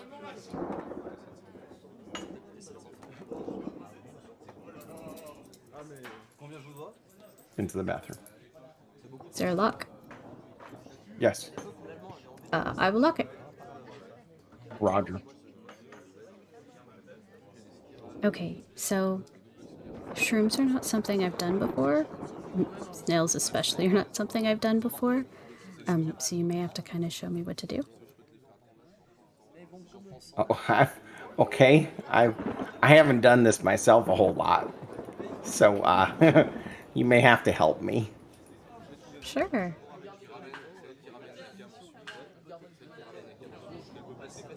He'll try to find a place to put all of his things down. Setting his staff in the corner by the sink and put his little notebook to the side. And he pulls out the vial of the little crusty looking snail parts and pulls one out of the vial. Yeah, well. So the best way of these is just to put it on your tongue and let it sit there and let it absorb slowly. You kind of just keep your mouth. Don't swallow it, just keep it there, and it takes a minute or so for it to kick in. And we'll have to figure out a way to like just I don't know, pass time. Okay. She'll take part of the snail and she'll kind of like hold it up toward his mouth like she's waiting for him to open. He closes his eyes and opens his mouth up for you. And she will drop that piece of snail in his mouth. Okay. And will then wait. He takes the snail and then looks to do the same to you.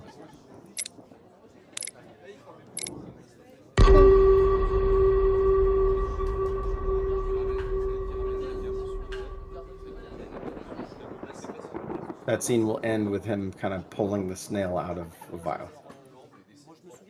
Out of his pants. Kenneth is actually going to stand up, taking after he finished his first drink and carrying the second one that was bought for him, and want to saunter over to the game of blackjack at this point. Let's see, and approach the men and say, "Oh, greetings. I was wondering, do you mind another player joining?" They'll all stop, see you approach, and kind of put their cards down. Well, we're definitely take on an extra player, but you've got to be able to pay the ante. We're a little high stakes here, old man. But Well, I am the owner of the, pen and paper, so I do have some. I think I could probably afford it. yeah, have a seat. You will go and sit down. Auntie's 1 platinum per turn. Of course. I do have one other question for you. Are you going to go back to playing poker? I enjoy that more than blackjack. This guy will kind of just like sigh. God, I just suck at poker. If it's my turn, I'm gonna do blackjack. Okay, that's my thing. Whoever's dealing, we're moving around. Your deal, your choice. But I'm doing blackjack. Okay, so now we got another person wanting poker. That's just gonna suck for me. I mean, if there's another person, perhaps your luck will change. I mean, poker is almost all luck anyway.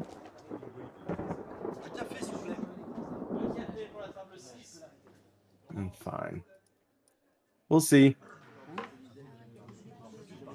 Hold on, he'll pay he'll pull out he'll pull out 10 gold and put in. Since coins are hard to. I didn't actually prepare coin types, Okay. but 10 gold is 1 platinum, so. Sure.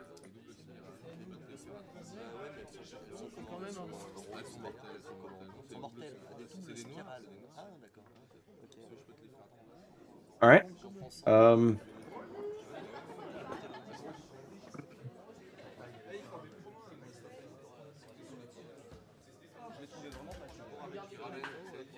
Playing a hand of poker in this game. Well, we're on blackjack right now, right? Not poker. Or are we on poker now? They moved back to poker. So Okay. it's shifting player to player. The 2 guys on the one side are poker. The guy next to you is blackjack. Okay. You're poker. They'll let you deal. Okay.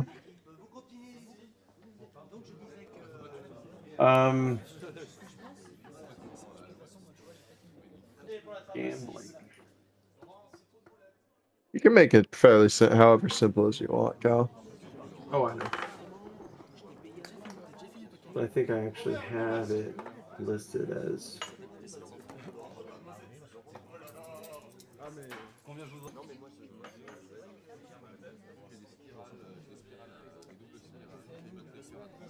I've got a whole section in our campaign guide about games of skill and chance. So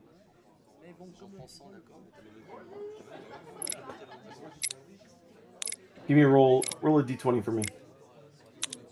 Can I use any kind of skills or anything like that, or is this just pure this? Do you have sleight of hand possibly?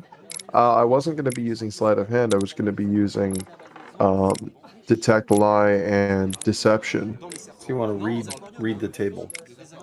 Basically, yes. That's why I've spent 2.5 turns trying to read tells and things like that. Okay. But Give me a perception roll for that, and you'll read the hand. okay, not a detect. Okay, perception. How's that? Yeah. Your first hand of yeah, you end up winning the first hand. Reading the table, determining when to fold and when to push a bet a little bit. You'll win the first hand, almost like just amazing level of luck that they all stare at. And in fact, kind of playing and pushing it a little bit, you'll know when to read their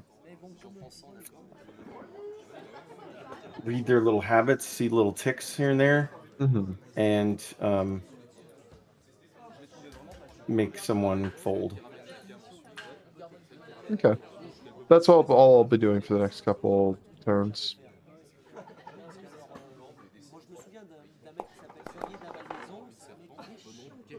You won 7 platinum on that round. Okay. Okay. Angelo, what are you doing out there in the rain? Oh, he would have headed straight back to pen and paper. Okay. So you're noping out of the scene, going straight to pen and paper? Yep. All right.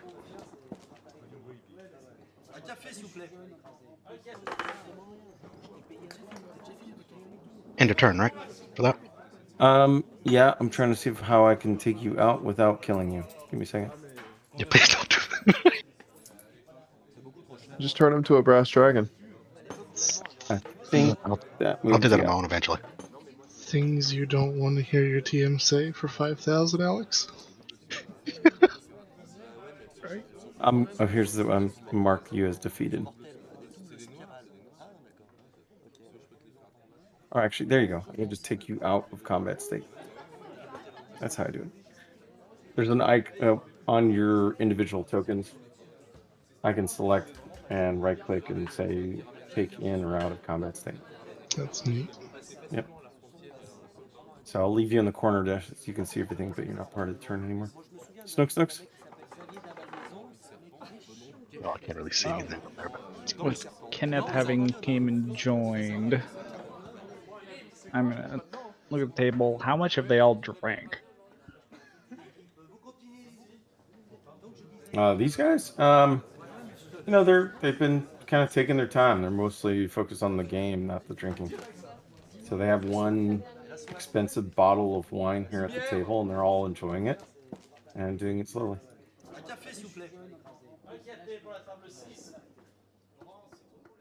Okay.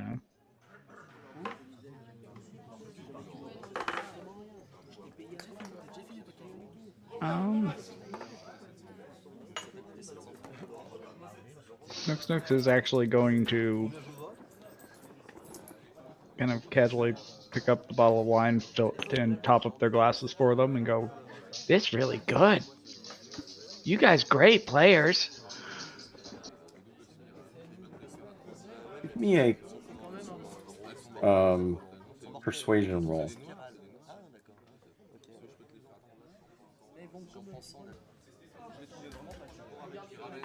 The one guy next to Kenneth seems a little, itchy that you grabbed and picked up the bottle. Kind of like, wait there, hold on there, buddy. And but at the same time, he will kind of, calm down once you start pouring the bottle out into their glasses. After he's done topping them up, he'll set the bottle back where it was and proceed to continue watching. Okay.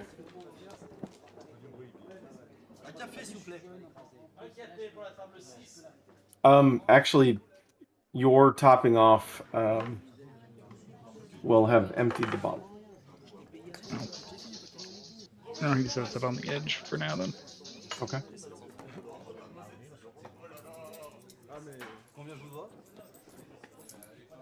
The mage will he will grab a snail and turn to Lenora. All right, well, open wide. Wait, how quickly does it take effect? I have to take into account here that he has a snail in his mouth, so give me a second. Yeah. Open wide.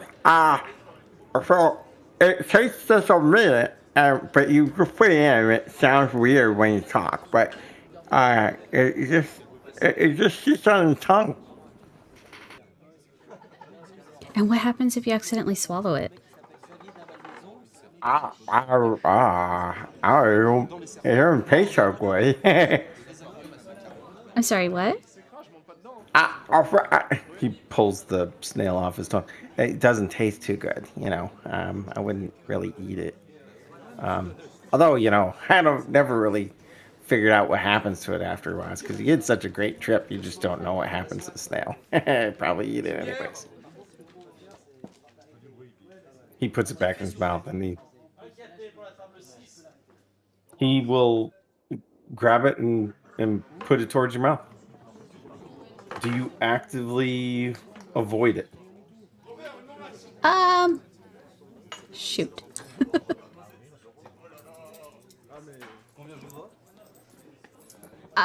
She's gonna reach up to take it with her hand as she leans in to whisper in his ear. Ooh, okay. Give me a sleight of hand roll, please.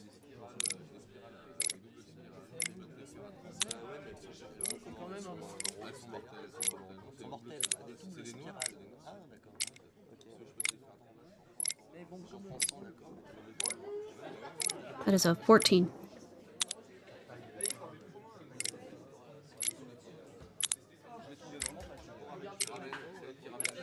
Okay. You snag it and talk to his ear. I will whisper it to you.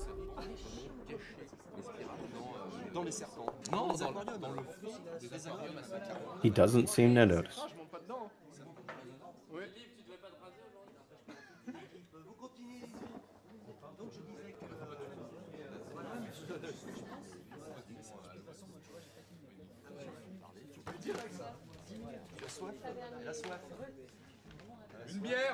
Krub? Does she say something? Oh, yes. Hold on.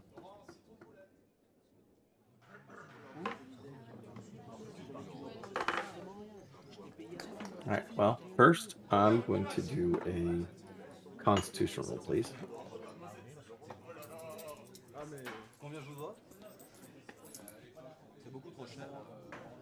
I'm doing the con roll? No, she is. Okay. She will kind of try to look at you straight. Okay. She just kind of turns to you and like, hi. What's your name? My name's Krub. Krub, you've got such green ears. Do you have green ears, or is this the drink? Krub will kind of look up towards his ears. They're green, all right. Wow. Why are they green? I am green. Oh. That seems pretty logical. So, did you ever hear this guy play before? We've gone to every bar he's ever played at. He is amazing. That is crazy. Yeah, we're kind of fans, you know. We've been going, Wow. you know, to all the places. Fascinating.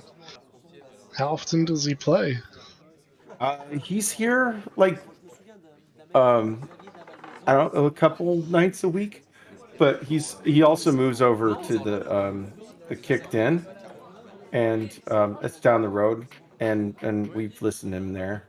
Usually plays in the Rut, you know, not in the Grind or any other places, but he's just really focused in this area.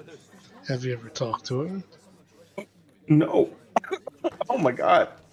No, of course I've never talked to him. Like, why would I talk to him? It's him. Like, he doesn't talk to people.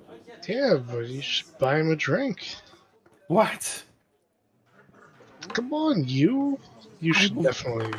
No. Do you know how crazy that would be? You bought him a drink? He might make a song after you. Really? You think so? I do. And I hear they have really good booze here. He likes it. It's expensive, though. But I will trade you this gold coin. Wait, did I remember? Did you ask?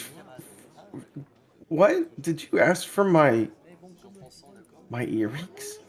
Yes. Those earrings for this gold coin. You don't even You have can't earrings. say Look at you amazing ears. Oh my God. Your ears would look amazing with earrings. Yeah, but I need it for my friend. Okay, but think about this. Your ears with earrings. Let's try them on. Oh my God, let's do it. Okay. Let's do it right now. Let's do it right now. Okay, I'm ready. She'll pull out an earring and then she'll just grab hold of your earlobe.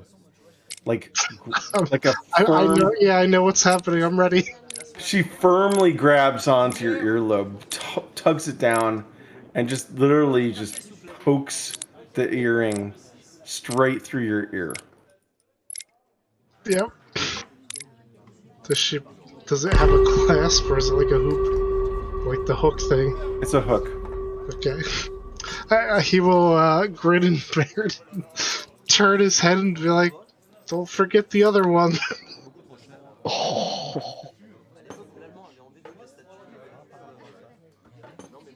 Just this blunt metal. Oh.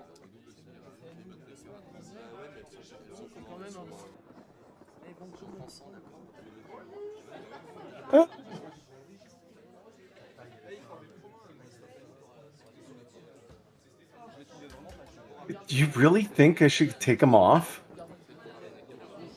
You're the one who told me the side effects. I mean, I don't- wouldn't it be embarrassing if, you know, in the middle of the bar? You mean I don't know if I'd ever grab myself or something. I mean, like God, like, I'll do it if you do it, huh? All right, you first. Oh my God. Gets all like sweaty and awkward, and then he'll step over here around this little corner, and we'll begin taking off his pants.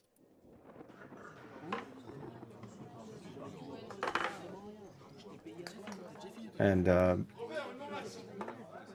then from around the corner, you just see his white, pasty white arm and a pair of boxers dangling off of his hand.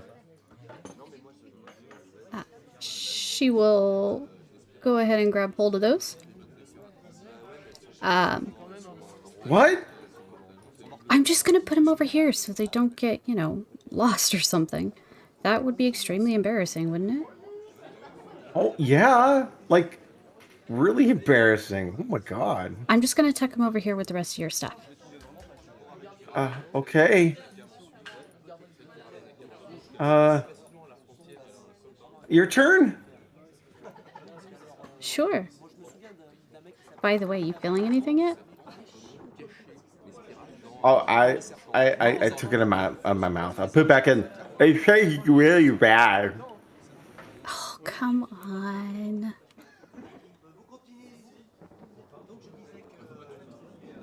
She'll...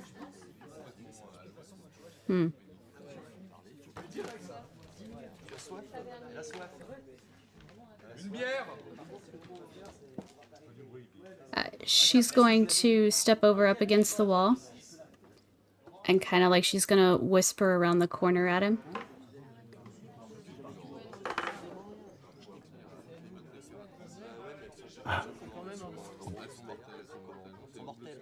What kind of secret?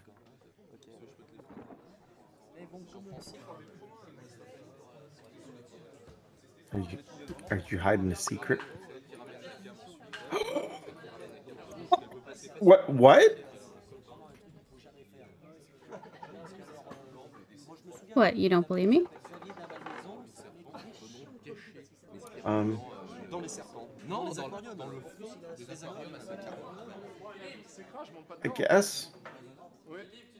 guess I never really thought of it. You're right, these snails do really taste awful. Are you feeling anything yet? Not quite yet. Oh, I have an idea. Do they work better if you mix them with drinks? I've never tried, but maybe. Wait right here. I'm gonna go grab us a couple drinks. Okay. She's also gonna take that pair of boxers and tuck those away in her pocket and head out. Got herself a trophy. Okay.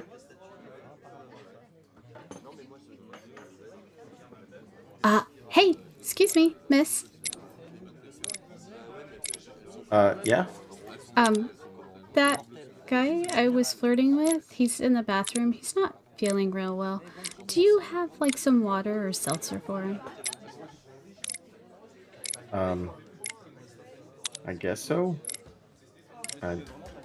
I'll be there in a minute. I'll check on him. Thank you.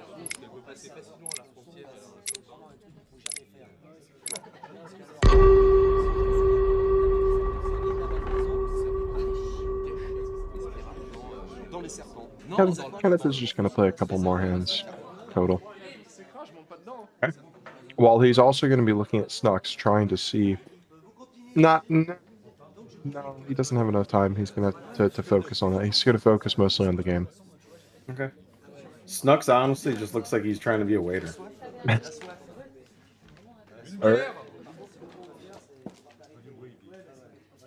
Yeah, that's all that's gonna do. He's gonna make small talk. Talk about business, talk about different things, investments, and all that. Okay. What kind of, just so I have this better, because I think from from perception, you kind of understand some of their ticks or whatever, but I'm going to need some kind of role here that really does represent your playing a little bit better. So I can use deception for bluffing. I could use persuasion. I could use. Sleight of hand for cheating. I'm not cheating. Kenneth is Okay. not a cheater. He also does not. He's not even proficient at sleight of hand. I know, shocking rogues. I could whatever you think would be best. Detect lie. I think at this point it'd probably just be pure, like an intelligence roll on gameplay. Because if you're not really trying to like mess with the cards, I'm not it's trying to cheat, but I'm definitely going to be bluffing here and there. Okay, well then, let's do a deception roll. Okay. Also, I do have Wait, where is my tool? Shit, I grabbed the wrong toolkit. Never mind. I'm just going to use deception. Okay. All right. 21. Yeah.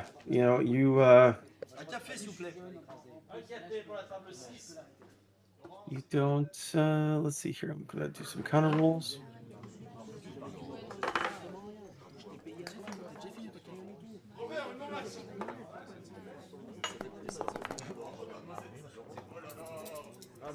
Combien je vous dois? C'est beaucoup trop cher. À l'époque où l'allemand avait enlevé toutes les statues. Non mais moi Hey. One guy decides to go all in and has a crap hand. You figure out this guy's bluffing. Okay? And you're like, he's not going to win this hand. Compared to, you figured it out. He is really just not doing well. So I have to ask, what would your strategy be in that scenario? Considering I don't play poker, I have no idea. Me as Sparhawk has no idea. Really? I don't play poker. Like the last time I played poker was in Pirates of the Caribbean Online, and I let's just say I lost a lot of money in a very short amount of time. Okay. Think of it this way. Do you think this character would be one to kind of do a slow drain on people, or do a fast win? Slow. He's not the type. He's not trying to take all their money. He's not trying to look like he came in and stealing and like robbing them and cheating them, basically. Right. And so it would be a slow drain. Okay. Here, I'll PM you. Yeah.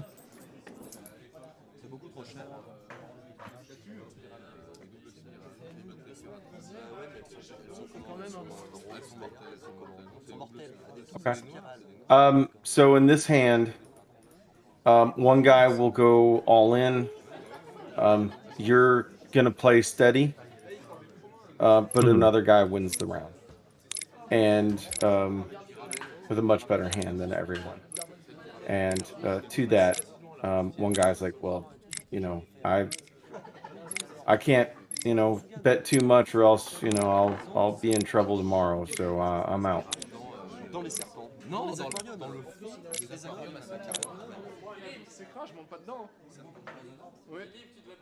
And with that, he takes kind of like the final drink of his wine and turns over to Snuks and just unconsciously, literally, just hands him his empty glass. Like, fill it up. Snuks will take his glass, hold up the empty bottle of the wine, give it a clear shake, and look at the bar.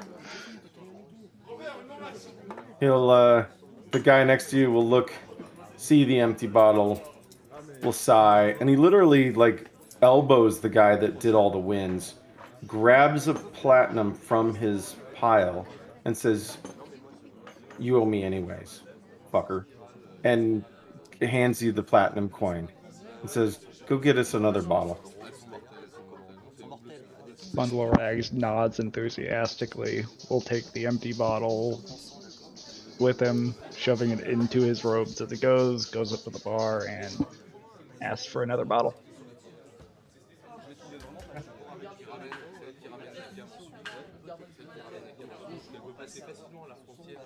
Assuming Snuks gets up on the stool again, slowly spinning. Mm-hmm. The bartender will look at you. What's up, shorty? Arm waves towards the table. And then he'll hold up the coin. They want another bottle. Oh, they finished their one, all right? Where did the bottle go? Think shrugs. They want another bottle. He'll take the coin, pocket it, walk over to the wall and grab the other bottle of wine, and he'll wander over and pop the cork and hand it to Snuks. Snuks will go hop down, take it over, go back to standing on his spot.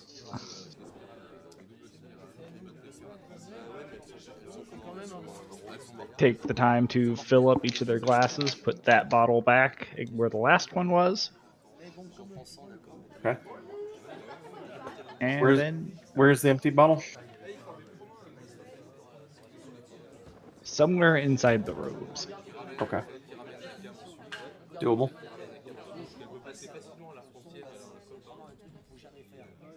And then after a quick minute, he'll just wander off. Well, quick minute is... We'll let you do the wander off here in a second, so go back. Alright, I don't know. I feel weird.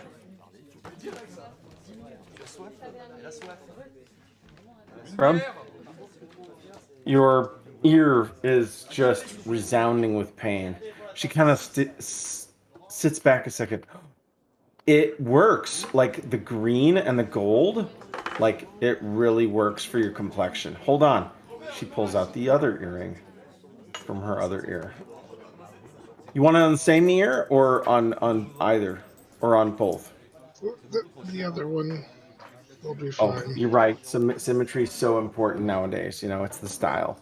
And she'll grab that other ear, again, awkwardly or whatever. Probably not even in the right, like horizontal, if you will. So probably higher up on the ear. And just punch it through. As, you know, as blunt and painful as it is. She doesn't even get it on the first poke.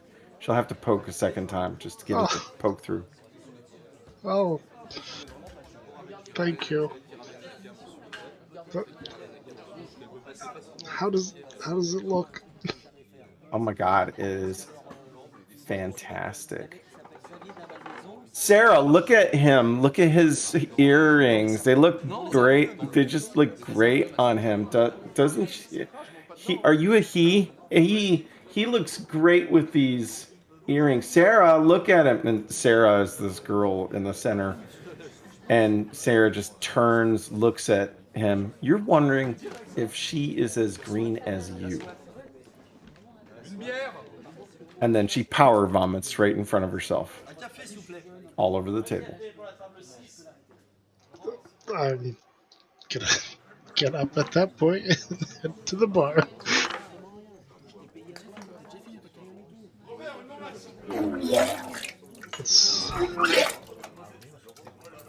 I can't move the character.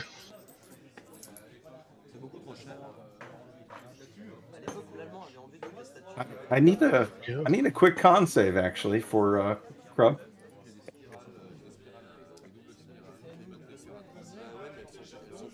as the smell of fruity drinks wafts. Oh, mmm. It's just drinks. Feel it on the edge.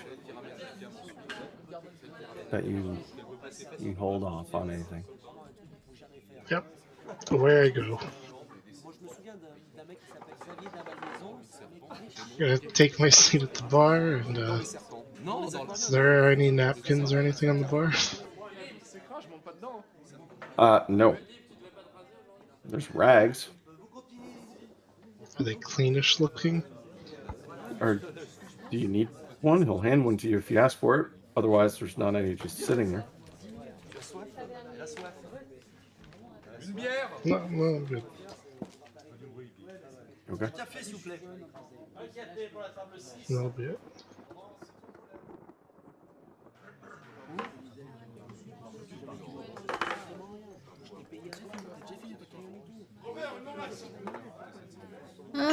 Let's see. Well, I guess Krub is the closest one. So after she lets the barmaid know about the mage in the bathroom, she's gonna move over a little bit closer to Krub. Okay.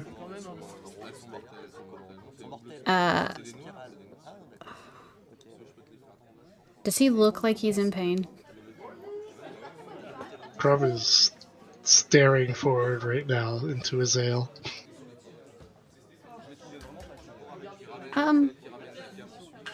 Hi, over there. Are you okay? He will nod a little bit, and his earrings will jingle. His little blood is dripping out of both ears. Oh, I would ask. Are you sure you're okay?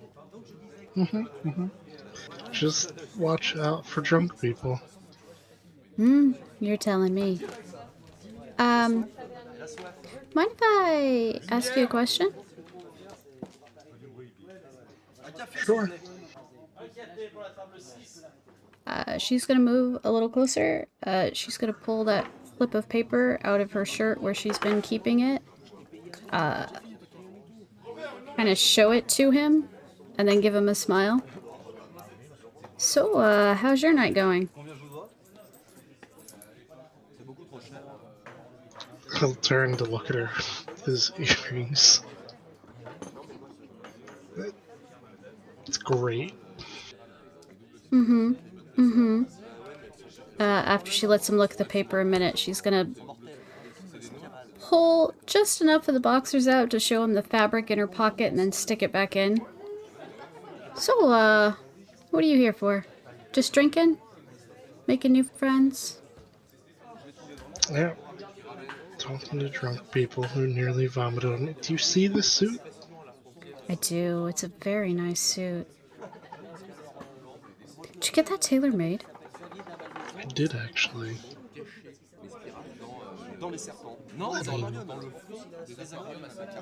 She almost vomited on it. See that? Your earrings are rather nice. Those new piercings? Yep.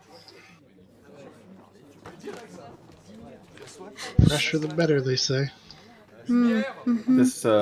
This door, by the way, will have swung open as the barmaid walked through and headed over to the bathroom. I'm gonna say you may want to soak those in alcohol a little bit, and I don't think those were the right kind to get a piercing with. She's waiting to see if he's going to cough up his piece of paper.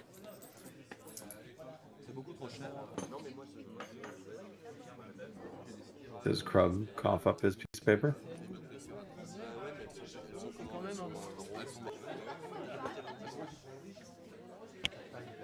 Whiskey? I'm waiting for a reply from Cal.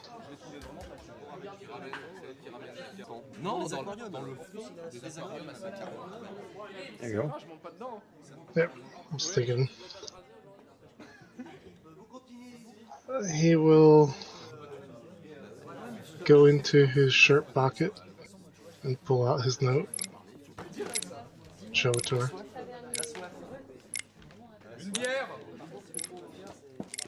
She will take a quick look at it.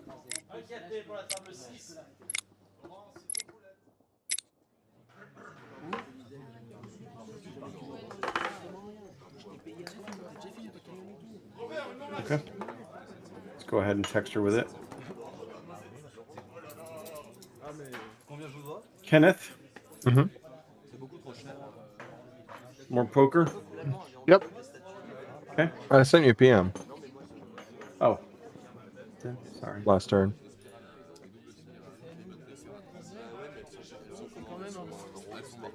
Okay. Yeah, no, I get it. You're...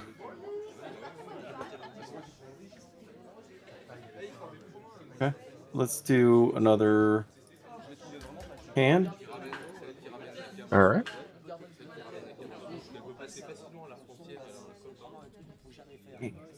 Okay.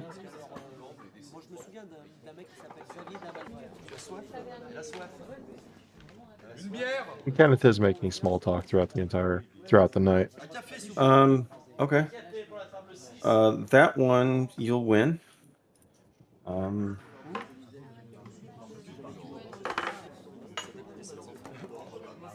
gonna PM you.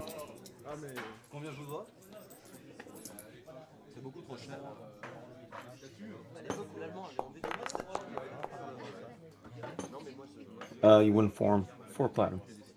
Give me 1 second. I got my dog's barking outside.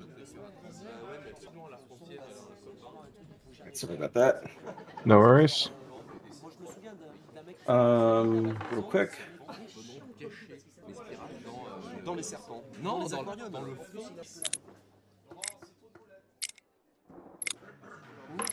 Okay.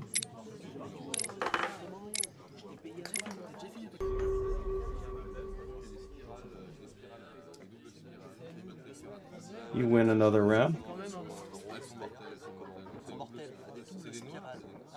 All right.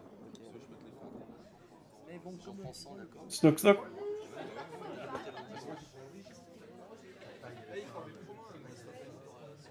Just casually walking off.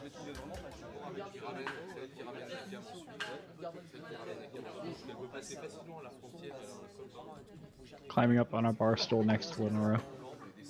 Okay. Hi. Well, hello there. Aren't you just adorable?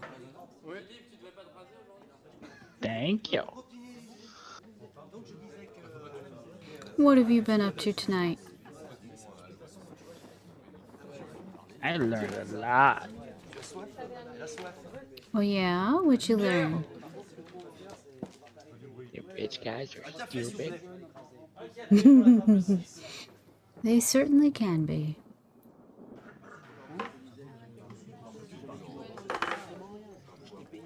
He's gonna pull out his note and show the tip of the bottle out of the bottom of the robe.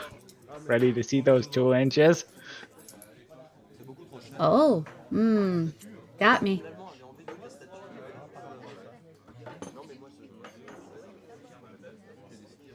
She will flash her note back.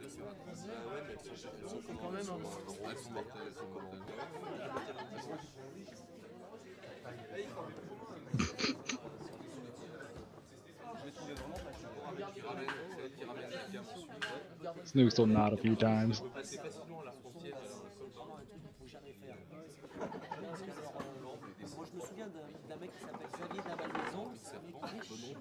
I don't know about the two of you, but I think I need another drink. Definitely, if I'm gonna complete your note. Yeah.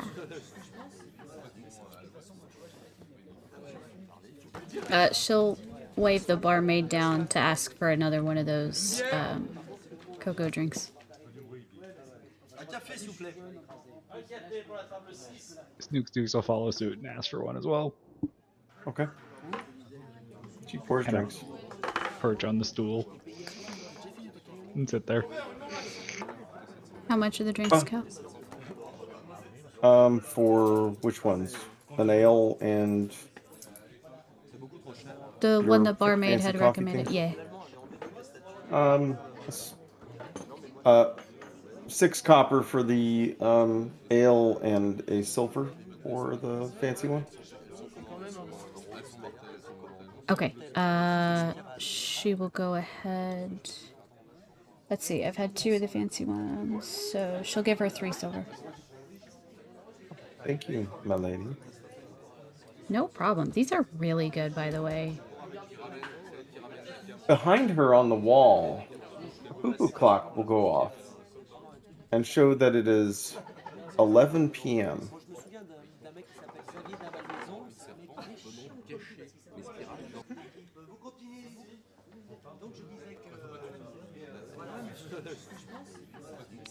Were we supposed to be back somewhere at a specific time?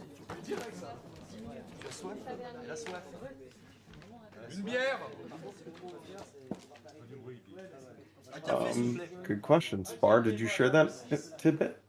Yes, I did.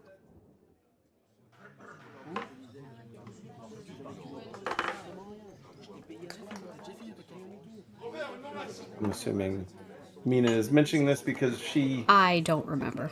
she doesn't remember. But I never heard him say a word about it.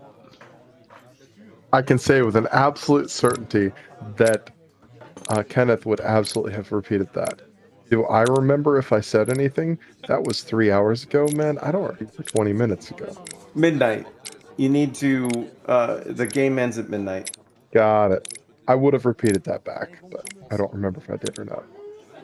Okay. She will take a glance at the clock and down her drink. Snuks' turn, anyways. So. Snook will finish his, look at her and go, "So, want to help me complete that task?" We get in there for her turn. In the bathroom, the mage is talking to a barmaiden through the door. I don't feel comfortable coming out right now. I'm kind of not feeling too good either. Is there a young lady out there with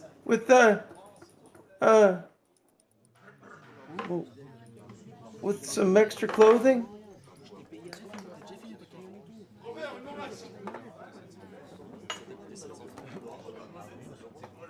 gonna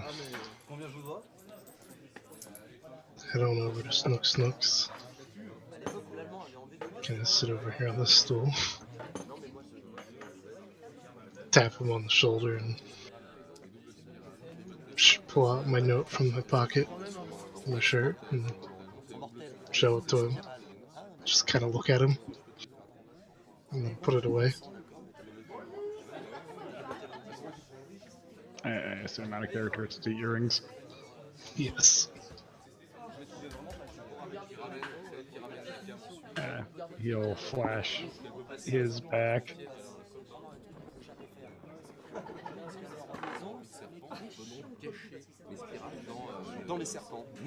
Where is there still a lady behind the bar?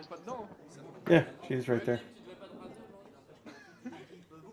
I'll flag her over. Oh. Can I purchase a bottle of wine? And by the way, do you have a lost and found? I could use a little something from there if you have it. I don't want to say it out loud. She will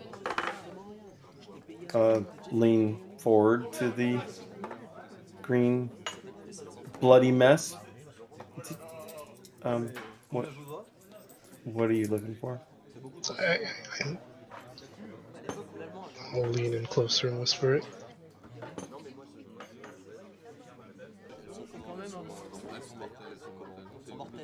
So much inter-party secrecy. You wanted a group of sneak thieves. He'll turn and look at you like wide-eyed. I am sorry, what? I thought I was talking to the barmaid. Yeah, you are. Oh, okay. I didn't know he was he. Oh, no, sorry, she. I said she, didn't I? Pretty Oh, sure you said well, he. Whatever, she. She didn't share her pronouns. I'm just saying, it's she. What? Yeah, there was an accident, a little too much to drink. Who? I don't want to broadcast it, you know. There's people around here. It's needless to say, they're over there. And I'll just kind of look off to the left. She'll look that general direction. The creepy guy at the end of the bar? Oh, looking over towards the couch. The girl who puked. Oh, that's a mess. Yeah, if you had like lost and found, if you could check for anything like that, I mean, I'm sure stuff gets lost here all the time, but it would be really helpful. Like Did she puke into her pants? What? Miss, please. Keep it down. Oh my god, that's gross. Like, literally anything could help her right now.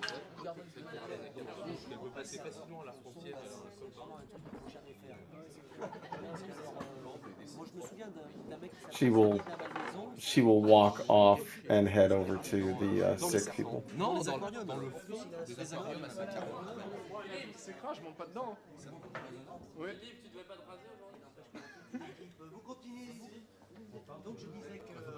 Attempting to not stand in it.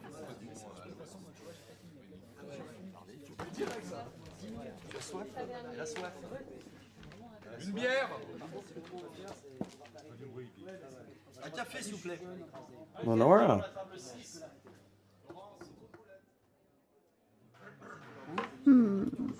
Well, she's already walked over to that poor girl that just made a huge mess. I'm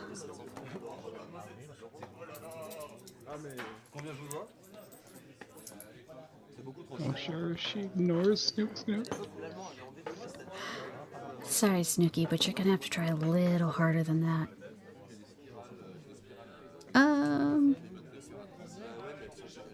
Is there another empty bottle sitting at that table by the big window that hadn't been cleaned off? Oh. Give me a perception roll.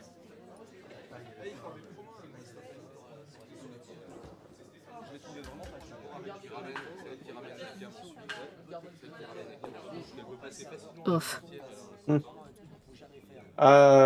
You'd have to get up closer to actually see anything. It's a big mess. Okay. She's gonna head over that way then. Well, it was nice talking to you, gentlemen, but I should probably get home before it's too late.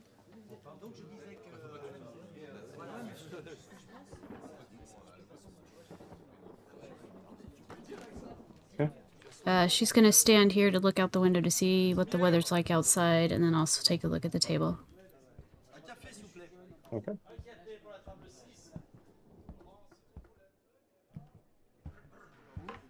Kenneth. All right. Another roll, please.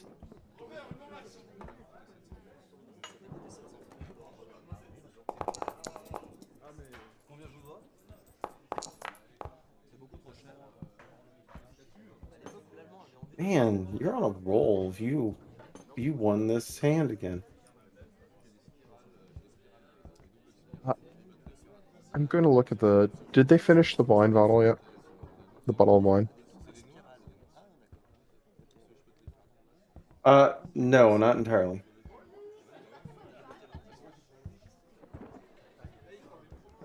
Okay.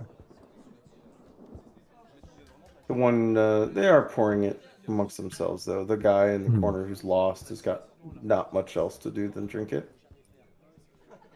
What kind of wine is that anyway? It looks quite fancy. Oh, well, this is one of the family estates, actually. I was very happy to see that they had a bottle here. I've always wanted to try some of our very own. It is a fine yellowtail. Sounds quite delicious. When you are finished, would you mind if I take the bottle so I can remember it? My mind isn't as sharp as it was before, but if I had the bottle, I would know what to get so I could purchase it for myself the next time I get my fine wine.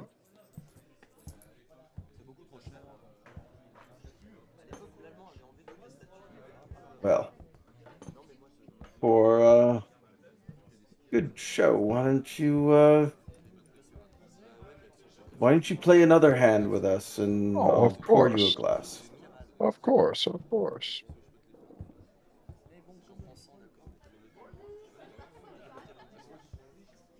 He'll grab another glass from the table Mm-hmm. and put it in front of you and pour some wine into it. Kenneth will properly smell it first, swirl it, and taste it. Okay. You have high society? I do have high society. Give me a roll on that, please. And then he proceeds to butt chug it. The second one of the night, guys. Shotguns it.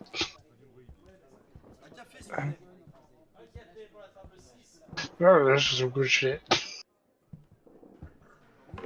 I'm assuming he picks it up, and like as he's swirling it, the arthritis in his hand causes him to like spill quite a little bit of it as he like fumbles the glass. So he swishes it a little bit too much, gets a nice rocking wave inside the glass, and it swirls a splash of wine across the room. It hits Snuks. Got it. Well, not that far, but basically he pours his glass out onto the floor. Oh, it's our family estate wine. It is not for the ground, it is for your heart. What have you done? So sorry, my hands are quite unsteady. I should have just drank it. My apologies. It smells delicious though. Up. No, I do appreciate the glass you poured though. I do. Well, I'm certainly not wasting another glass. Of And course not. Of course not. he'll pour the rest of the bottle into his own and set the bottle down. Would you mind if I took the bottle with me so I could purchase some from your fine estate? I guess so. Thank you. Just trash, anyways. Hand you the bottle. He will take the bottle.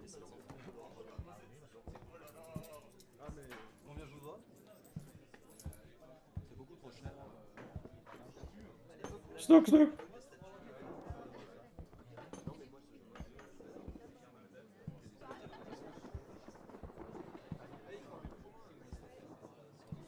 The guy in the corner, how intoxicated is he?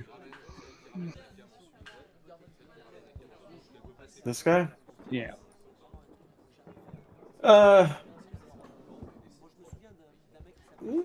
He's been pretty stoic and not very responsive in that corner. So he's either pissed or lit, or both.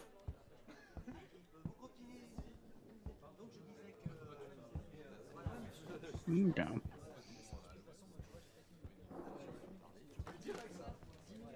I guess at this point, since it's already getting close to the end of the night, Snuks is going to take off and head back to the shop.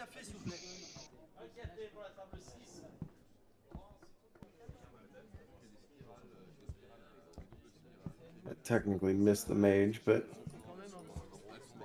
he's in the bathroom. Gonna wave over the bartender. Excuse me. Do you have a lost and found? Well, not really. We just have found. Well, yeah, that would be something. I'm looking for something. Do you have like a box or something? Yeah, it's called mine. Well, can you check it for a pair of underwear? What? I know, it's a weird thing. Just could you check it and I'll pay for it? I can tell you right now, if anyone lost their underwear in here, we just throw those out. Oh, okay. Do you I have? mean, you're more than welcome to go look at the trash out back. No, it's fine. Don't even worry about it. Do you sell fine wine? Well, I only had 2 bottles, and they're gone. Well, that's a shame. Do you know who bought it? Are they still here? Oh, I mean, it's both of them went to that table. He'll point to the guys playing cards. I'll turn around and is there a Kenneth, bottle on the table? the bottle is being currently held by Kenneth. Yep. Can I buy 4 bottles of wine from you? Whatever you got right now. What? 4 bottles of Four, wine? 4. Just make it quick. Here's the silver, please. Okay. He'll look back on his thing. Sure. I got a couple bottles of wine. You want me to pop them open right here? I mean, that's Not just a 4 lot of bottles. drinking. 4 bottles. That's all. Don't have to open them. In fact, please don't. Very well. He'll go back, and grab 4 bottles of cheap wine and wander back to the bar and put them down in front of you. That's pretty much like a silver each. Well, actually, no, it's just that. So let's say they're like 1.5 silver each. So 6 silver total. Here's 7. Thank you. Oh, wow. Thank you. I'll head on over to the table here. Okay. This could move. Excuse me, gentlemen. I see you have the vintage I've been looking for. I will give you Hi, hello there. these 4 bottles now for the remainder of that bottle you have. The bottle is You empty. guys.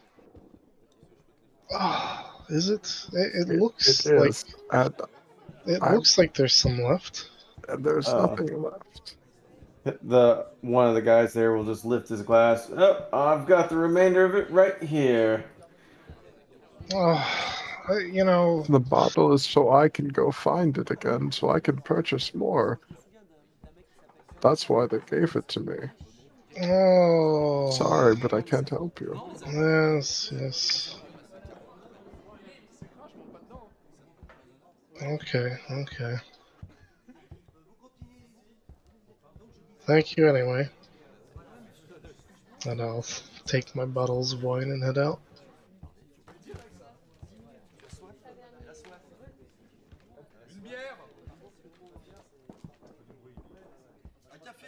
Lenora? Just one more quick glance at this table. Give me a perception roll.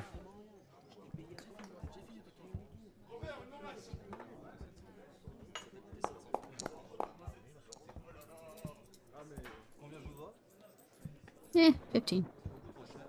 There is a bottle. You don't know if it's fancy fine wine or not, but there's an empty bottle.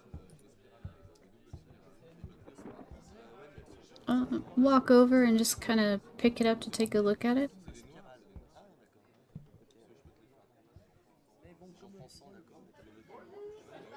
Does it have any sort of label or anything on it? Sure. Do you have high society? No. It's wine. You don't recognize the label or anything? Give it a little shake. Empty. Dans les serpents. Non, les aquariums. Dans le fond des aquariums. She'll look back over in Kenneth's direction. Set Can't the see Kenneth. yeah, that Line of sight. wall's in the way. Yep. She'll just shrug and set the bottle down and head back out. She got what she wanted. Okay.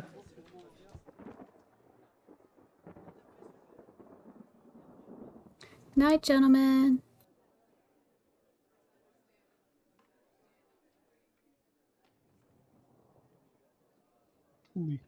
Leave that poor guy forever virgin. Scarred now. Pringle, hold on. The cuckoo will start going off, showing it to be getting close to midnight. Looks like most everyone is heading out or headed out.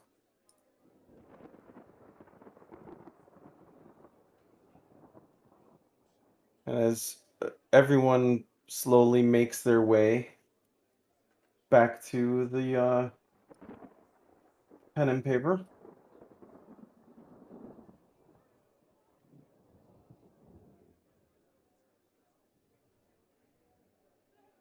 Beth will approach the door, unless something is stopping him, and unlock the door before opening and stepping in, holding the door open for the rest of them.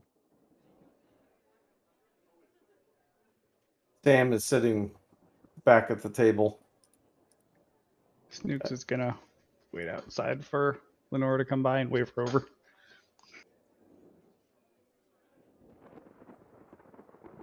Yes. Reaches into his robes, holds up earrings made out of like little sharp teeth. Holds out his other hand. Are you offering me a trade, Snuks?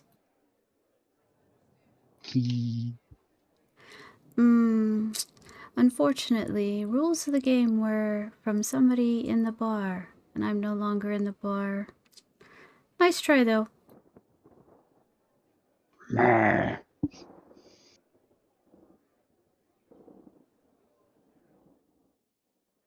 Sam is sipping a glass of wine over at the bar. Oh, see you all made it. So, Before we do that, Gal, I yes. would go in through this door here to go to the back room here where the bar is, and I'd leave 3 bottles of wine I bought on this Okay. bar. And is there anything else there? What do you mean? Like, what else is on the bar? Oh, in the bar there's at least one fine bottle of wine. There's a few like liqueurs, maybe a bottle or two of whiskey. Basically a very well stocked place for drinks, because criminals drink, and this is one of the hideouts for people. So I'm gonna grab a cup and that last bottle of wine that you have open in there, and then come out and bring my 1 bottle on that and pour myself a glass of the fine wine. Okay.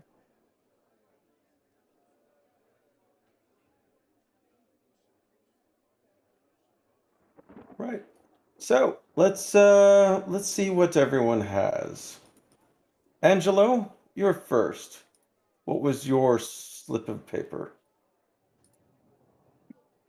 Removes slip of paper from his pocket, reads it aloud. the largest gem in the room, puts the paper on the desk, reaches into a sack, pulls out the gem he pulled off the staff, lays it next to it. And chuckles. That's bigger than any gem I thought you'd culprits would snag in that room. So I think that qualifies. What else you got? Get a look at it, and kobold lore, is it actually even a gem or is it fake? Oh, it's real. It's a crystal.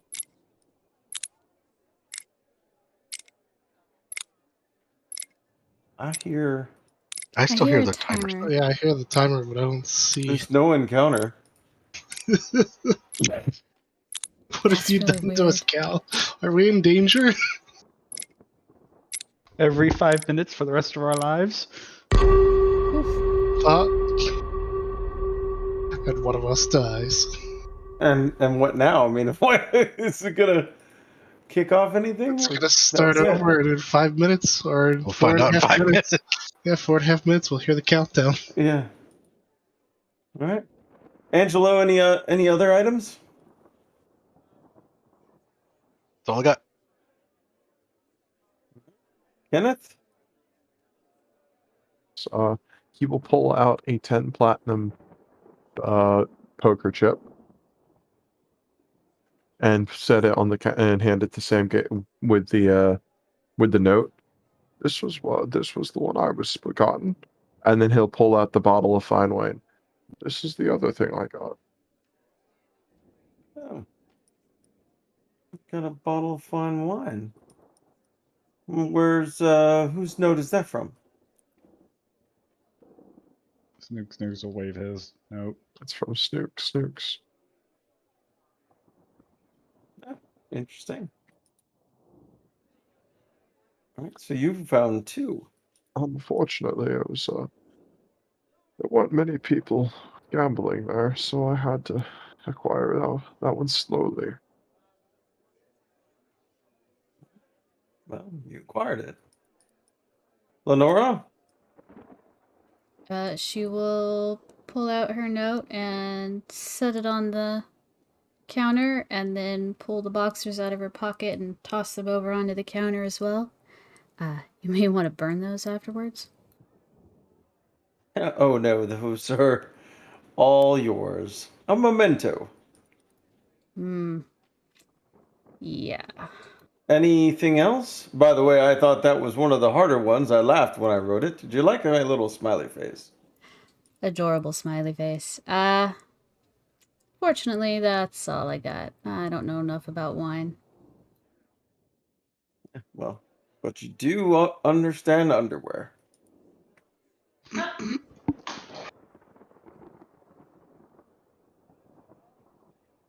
Krub? Krub will pull out his note, it's his earrings, and put it on the table and kind of shake his earrings in his head. They look amazing on you.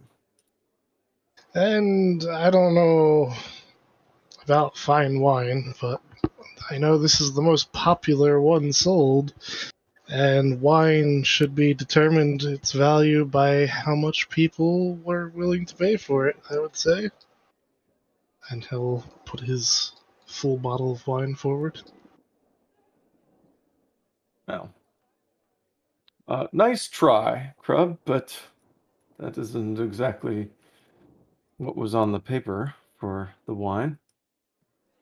No, but how do you determine a fine wine? It's based on a person's palate. But And how it much they're isn't willing to pay. finished. Yes, it's not empty. True. So True. that does not work. But this one is. It'll push over the other bottle, having poured it into his glass. What bottle? It's the one he took from the back room. Yeah, the bottle of fine wine Kenneth keeps in the back. You said you left 3. He left, He left three, picked up the bottle of fine wine, and took the fourth one he bought with him. So he had 2 bottles of wine with him. One of them was a partial bottle of fine wine that Kenneth had kept back that he poured into his cup when he walked in.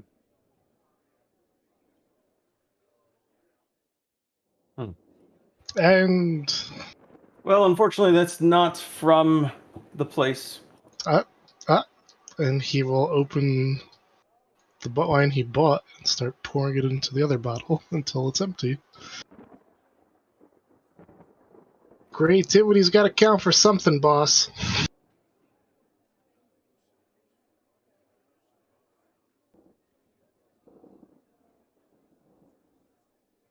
Did Cal die? No, pondering. Sam will just stare at Krub. You know, if it's one thing I can always expect, it's creativity and bending the rules.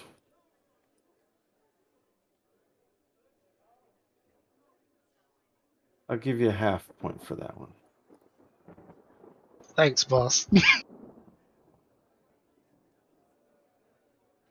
Snuks? Snuks gonna take out the other bottle of empty fine wine, set it on the table. Gonna reach into his hood, take out his pair of earrings, put them on. I wore them in the bar.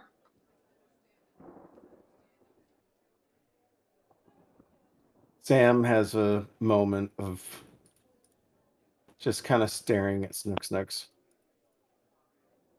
Opens his mouth, kind of lifts a finger for a second.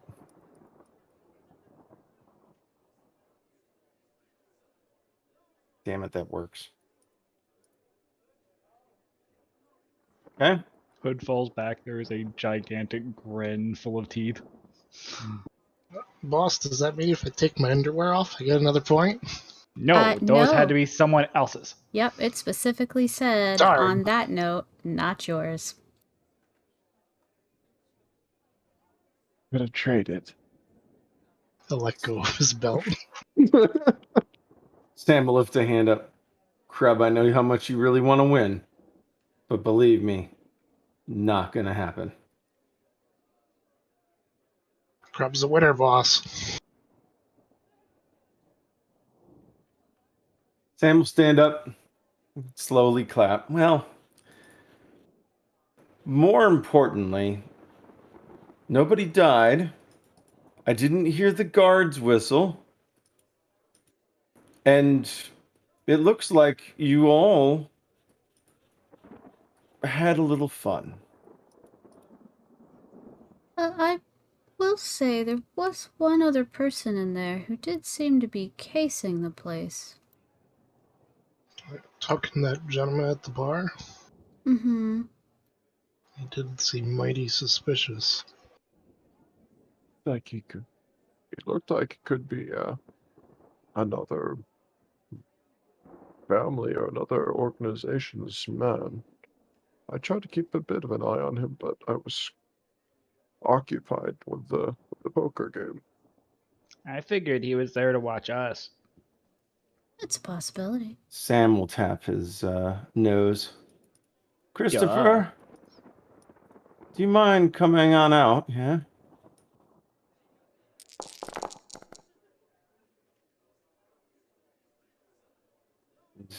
The guy will step down from the stairs and we'll wander over. Well, I suppose it was a good thing I didn't go for you then, huh?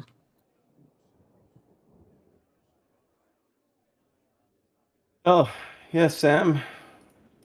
I'd say all played pretty much by the rules. I will say, I think the crew passes the test for the next big job.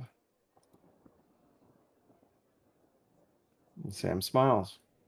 Good. Well, I guess I'll select this group then of the other BTS teams. This next little mission is going to be quite a challenge. And I don't know exactly how to handle it yet, but we came across a contract, and it will be very interesting, it seems. And he'll What's the contract, boss? Well- Actually, give me one moment first. Kenneth will walk back and lock the door and make sure the blinds are down okay. before going back. Well, for that, why don't we wander into the back room?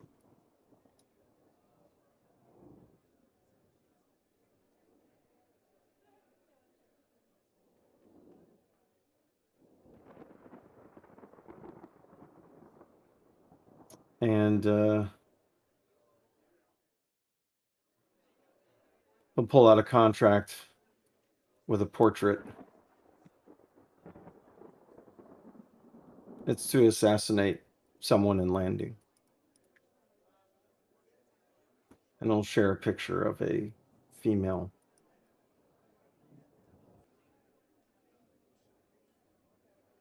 This one's paying pretty well.